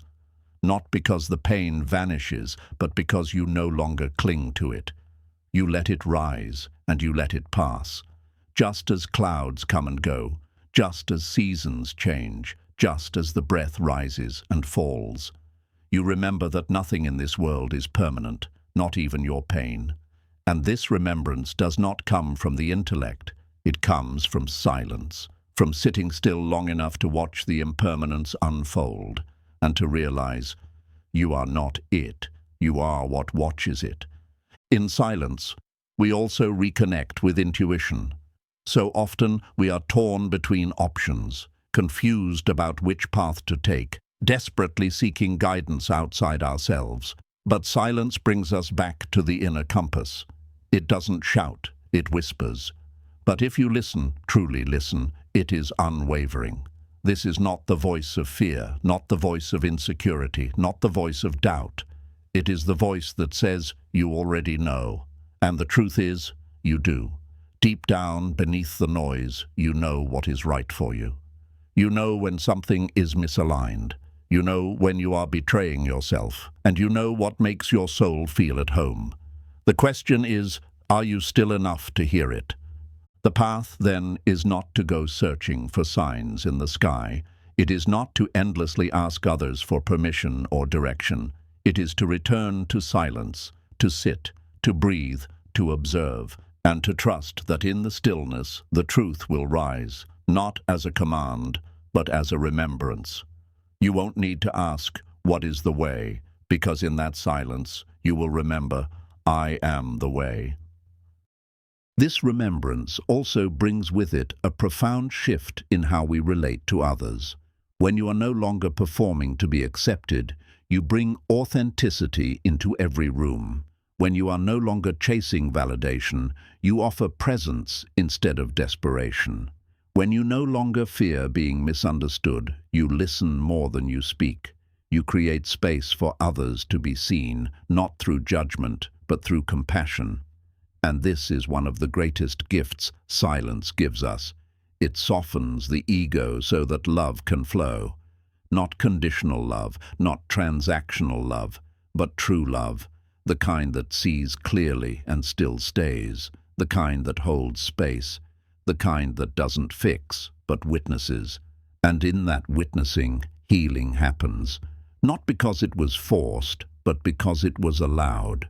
Even creativity, which we so often try to force, flourishes in silence. Some of the most profound ideas, insights, and solutions do not come when we're actively searching.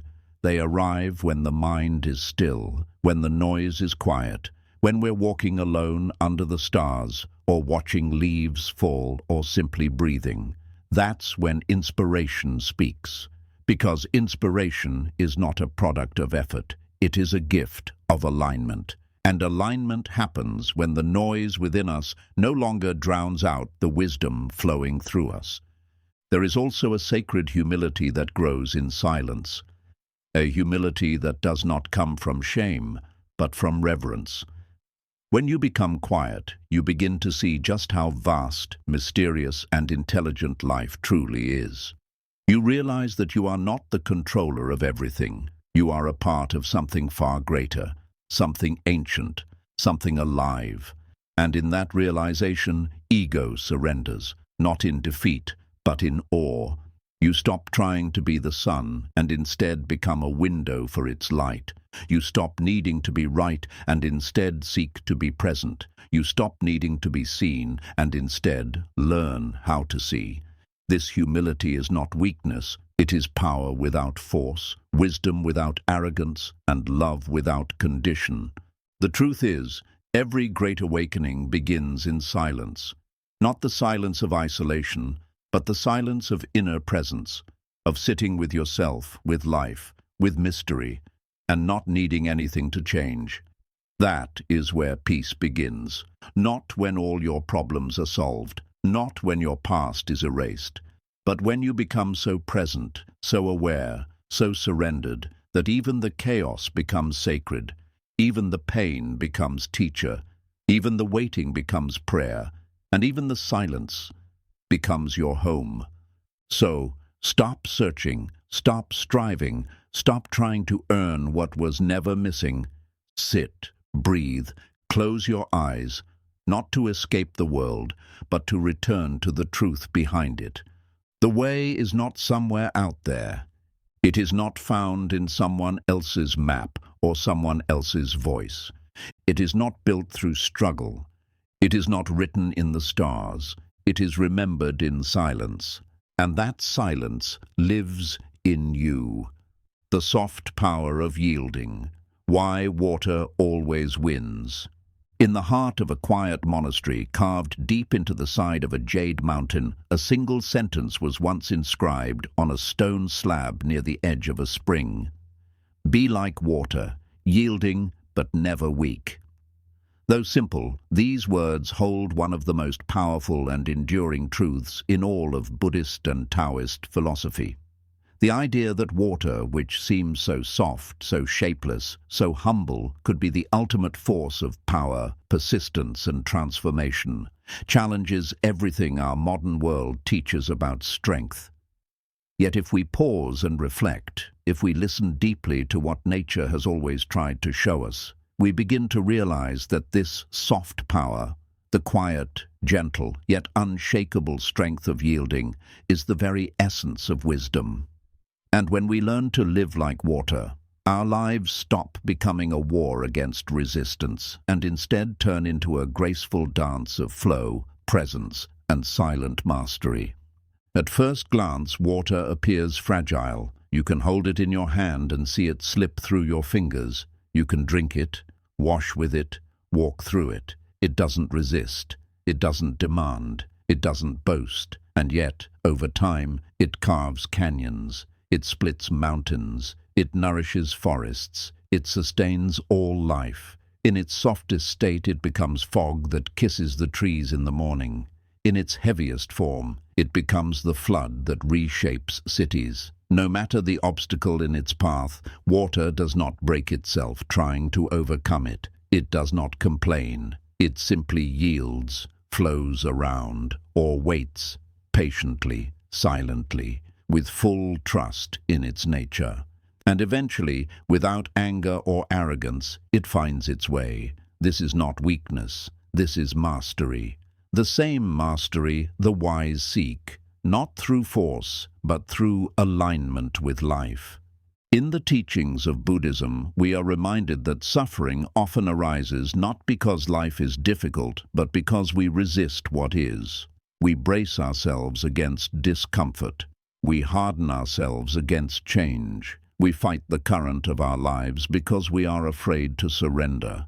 We have been taught to associate strength with control, dominance, certainty, and willpower. And so we push, we strive, we cling. We try to shape reality to match our desires.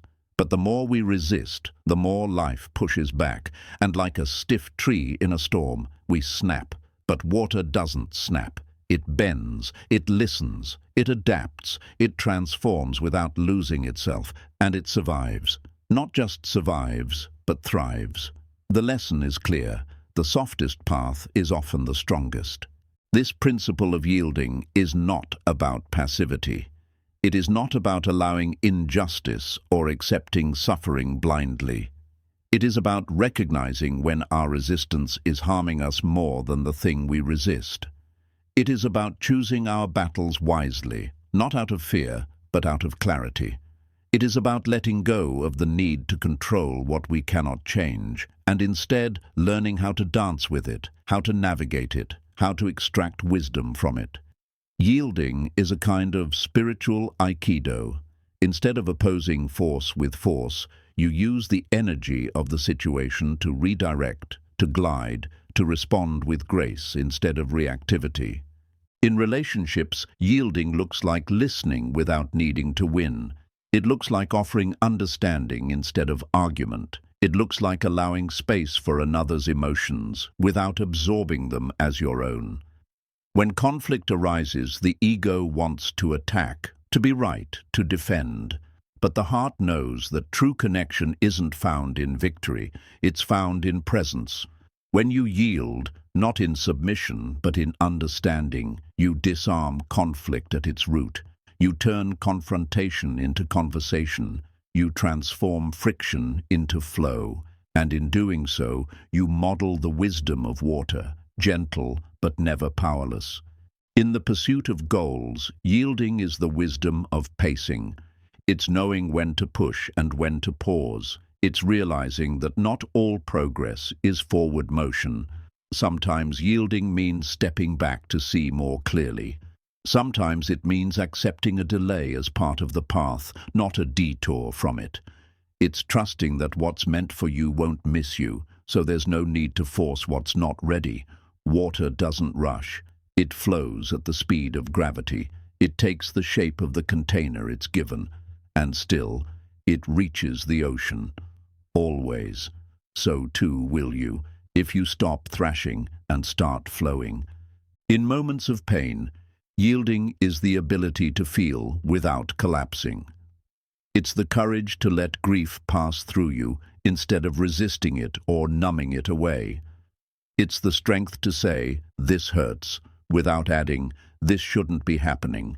Pain is not punishment, it is a teacher, but only when we yield to it, soften into it, will we learn its lesson. To yield to pain is to sit with it like a guest, offering it tea, listening to its stories, and letting it go when its visit is done. You are not the pain, you are the space that holds it, and when you realize that, you become unbreakable. Yielding also allows us to live with more joy.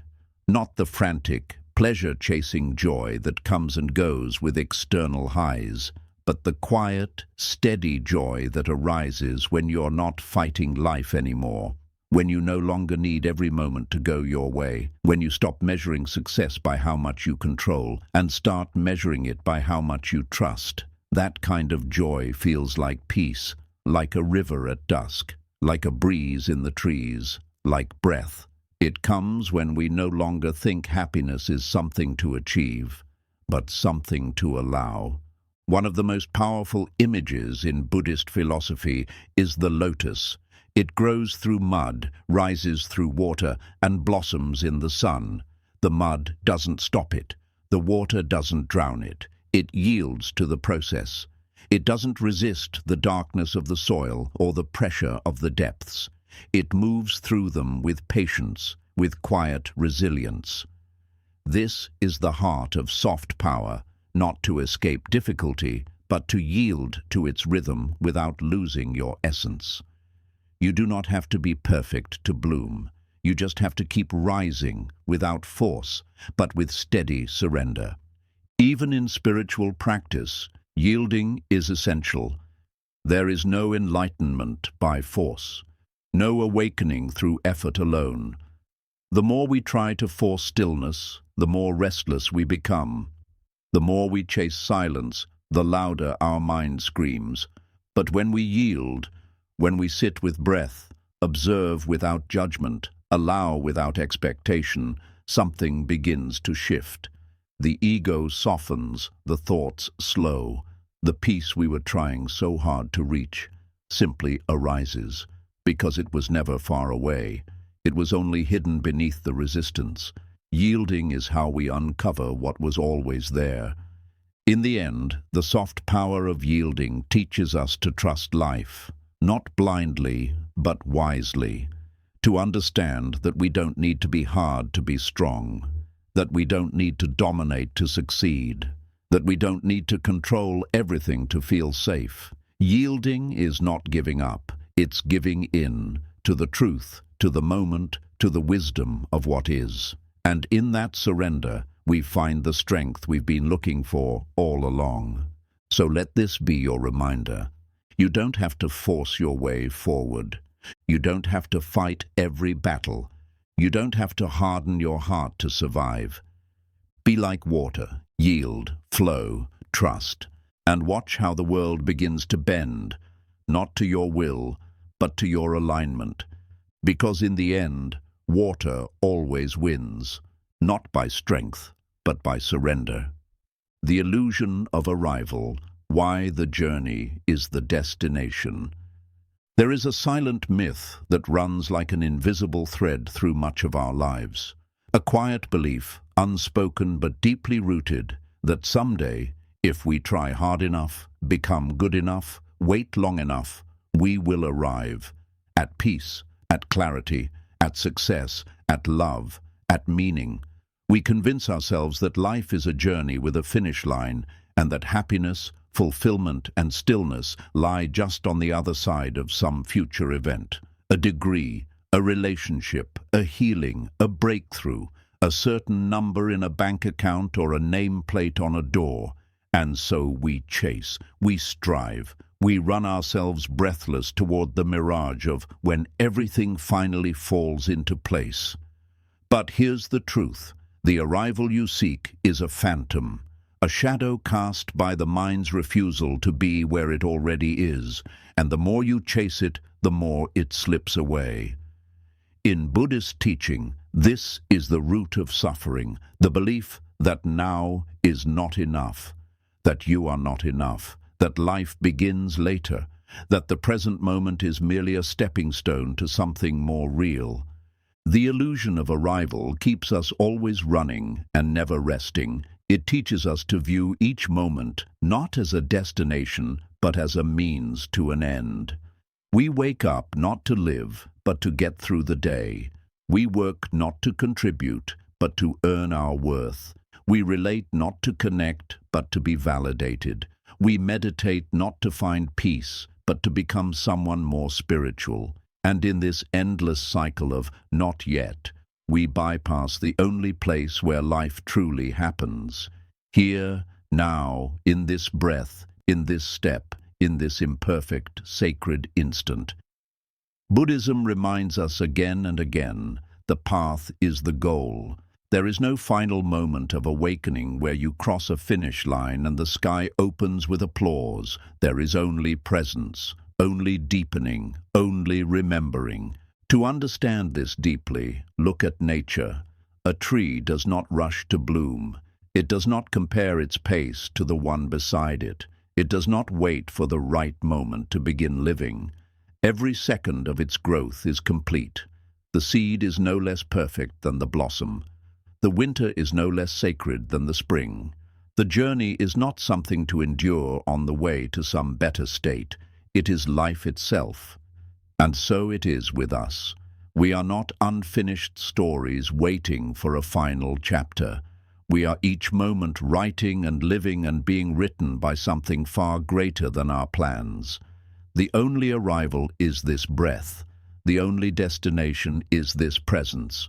But how do we live this truth? How do we stop chasing the next thing, especially when so much of modern life is built on striving? It begins with awareness, with noticing how often your mind pulls you into the illusion of elsewhere. Watch how it says, once I fix this, then I'll be happy. Once they love me, then I'll feel whole. Once I heal, then I'll be enough. Notice how it defers peace into the future, how it turns the present into an obstacle to be overcome rather than a gift to be embraced. And then, pause. Gently return to now, to the sensation of your breath, to the sound of the wind, to the light falling through the window, to the movement of your hands. Bring your awareness fully into the moment, not to escape, but to arrive, not to achieve, but to remember that you are already here, already whole, already alive. This practice is not a one-time shift. It is a way of living, a way of dying to the idea that something more perfect exists outside of the sacred ordinary. It means learning to find the divine not in grand awakenings, but in washing the dishes, in sitting with a friend in silence, in watching the rain. It means letting go of the constant self-improvement project and realizing that the truest growth often looks like softening, like being gentle with yourself, like surrendering the need to become someone else. The moment you stop chasing a better version of yourself and start honoring who you are now, that's when healing begins. That's when you stop running from your life and start living it. The illusion of arrival also distorts our idea of progress. We believe that we must always be improving, always be moving forward, always achieving. But real growth is often invisible. It is the softening of judgment, the loosening of control, the quieting of the inner critic, the willingness to be with what is, even when it's uncomfortable. Sometimes progress is not moving upward, but sinking deeper into stillness, into truth, into presence. The most profound breakthroughs are not loud. They are often felt as a soft yes inside the heart, a surrender, a remembrance, a moment of peace with no reason. And when you begin to live without the illusion of arrival, something magical happens. You become free. Free to enjoy without needing to possess. Free to love without needing to fix. Free to work without tying your worth to outcomes. Free to be present with people without calculating what you're getting in return. You stop living transactionally and start living truly. Each moment becomes enough, not because it is perfect, but because it is real. And in that reality there is beauty, there is meaning, there is God. This shift also changes how we relate to pain. When we are caught in the illusion of arrival, we treat pain as a detour, as something that delays our journey to happiness. But when we embrace the journey as the destination, pain becomes a part of the sacred unfolding. We stop asking, "Why is this happening to me?" and begin asking, "What is this teaching me?" We stop resisting life and begin trusting its intelligence. Every heartbreak becomes a teacher, every setback a redirection, every quiet night a reminder to slow down and listen. This doesn't mean we enjoy suffering, but we stop fearing it, because we see that even in the hardest seasons, we are still arriving, still deepening, still awakening. The Buddha never taught the path to be a straight line. He didn't say, "Do these steps and enlightenment is guaranteed." Instead, he invited us into presence, into inquiry, into direct experience. He pointed not to a distant heaven, but to the miracle of this moment, of walking mindfully, of breathing with awareness, of eating with gratitude, of speaking with compassion, of listening with the heart. These are not means to an end. They are the end itself. Enlightenment is not a destination. It is the natural result of being fully awake to life as it is, without needing it to be different. When you drop the illusion of arrival, you begin to measure your life not by how far you've gone, but by how deeply you've lived. You stop asking, "What have I achieved?" and start asking, "How present was I in this moment?" You stop trying to get somewhere and realize you're already there. There is no better version of now. There is no future where everything makes perfect sense. There is only this heartbeat, this breath, this sacred now. So release the chase. Release the pressure to be more. Release the lie that your joy is somewhere else. The journey is not what gets you to life. The journey is life. And the more fully you live it, the more you realize there was never a finish line. There was only this. And it was always enough. The subtle art of non-striving, letting life unfold without forcing. There's a profound paradox that sits at the heart of many spiritual traditions, but it often confuses the modern seeker. The idea that growth does not always come through effort, that peace does not always come from pursuit, and that awakening is not something we achieve, but something we uncover when we stop trying so hard to reach it. In Buddhism, this is known as the principle of non-striving. It is not the same as passivity or laziness. It is not about giving up. Rather, it is about understanding that our desperate need to force, to fix, to get somewhere often becomes the very barrier that prevents us from arriving. In a world addicted to ambition, this teaching may sound strange, but in the still waters of non-striving, the truth becomes clear. What you seek already exists within you, and the more you chase it, the more it hides behind the shadow of your effort. Consider this. If a muddy pond is stirred with a stick, the water becomes clouded and murky. But if left alone, if allowed to settle, the sediment gently falls to the bottom, and the water becomes clear once again. The clarity was never missing. It was just hidden by motion. So too is the mind. So too is the soul. We spend our lives stirring and stirring, convinced that we must act, fix, improve, chase and grasp in order to arrive at happiness or peace. But sometimes what is needed is not more effort, but less disturbance, not more control, but more allowing, not more ambition, but more surrender. The truth is simple. Clarity arises when striving ends. But in the world we live in, non-striving is almost heretical. From childhood, we are taught that effort is everything. We are measured by our output, praised for our productivity, validated for our ambition. We learn that if something is important, we must try hard, and if we don't have it yet, it's because we haven't done enough. So we apply this mindset to everything, even our inner lives. We strive to be more spiritual, to be more mindful, to heal faster, to meditate better. We become perfectionists of the soul, and in doing so, we exhaust ourselves, chasing what was never meant to be chased. Awakening cannot be forced. Peace cannot be hunted. These are not trophies, they are byproducts of presence. Non-striving doesn't mean we stop moving. It doesn't mean we lie down and let life happen to us.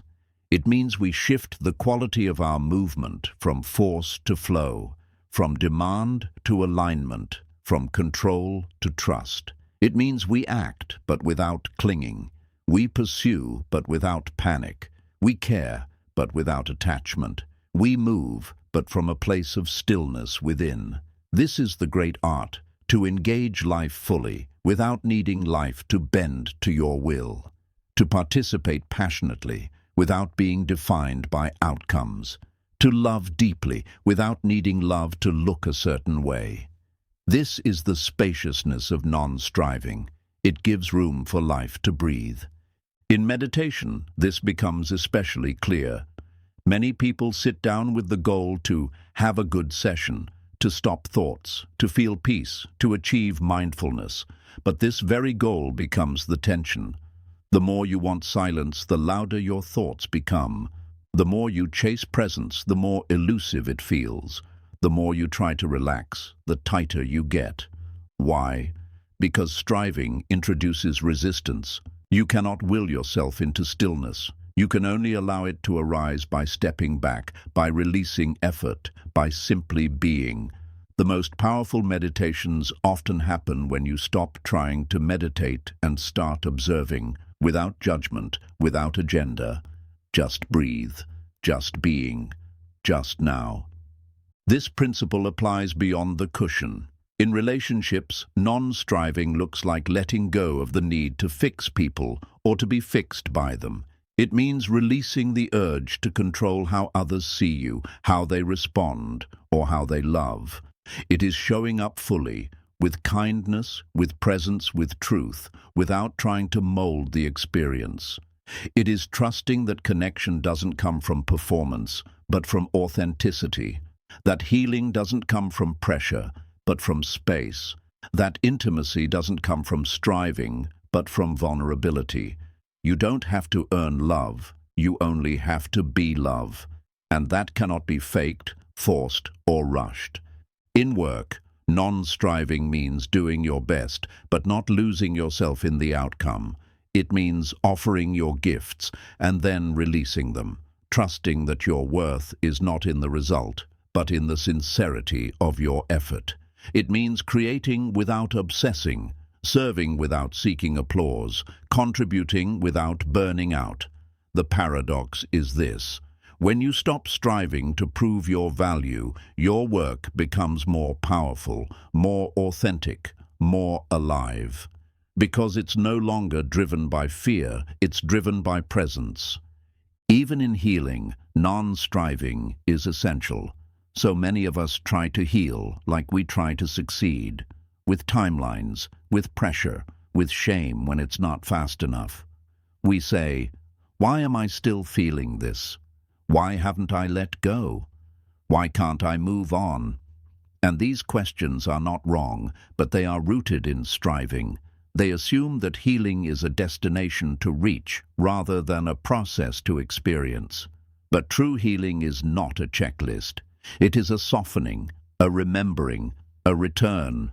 And it often happens when we stop trying to force it, when we cry without apology, when we rest without guilt, when we stop measuring our pain against someone else's, when we let the heart break open and simply sit with it. No fixing, no agenda, just presence. There is a story in Zen Buddhism of a student who came to a master and said, "Master, I seek enlightenment. What must I do?" The master replied, "Nothing." The student was confused. "But surely I must meditate. I must fast. I must serve." And the master smiled and said, "The moment you stop seeking, you will see that you are already what you seek." This is the heart of non-striving. Not that we stop acting, but that we stop acting out of lack, that we stop assuming we are incomplete, that we stop imagining that awakening is something outside of us, waiting to be earned. It is here, always, underneath the layers of doing, underneath the noise of becoming. It is in the breath you are breathing right now. To live with non-striving is to live in trust, to trust that life has its own intelligence, that unfolding doesn't require your interference, that not everything needs to be controlled, that some things bloom only when you stop picking at them. It is to recognize that what is meant for you will not pass you by, and what is not meant for you will never stay, no matter how hard you try to hold on. It is to find peace, not in grasping, but in releasing. And this trust doesn't make you passive. It makes you powerful. Because now, you are no longer a slave to outcomes. You are no longer anxious about every result. You are no longer defined by how others see you. You act from truth, not from fear. You move with purpose, not with panic.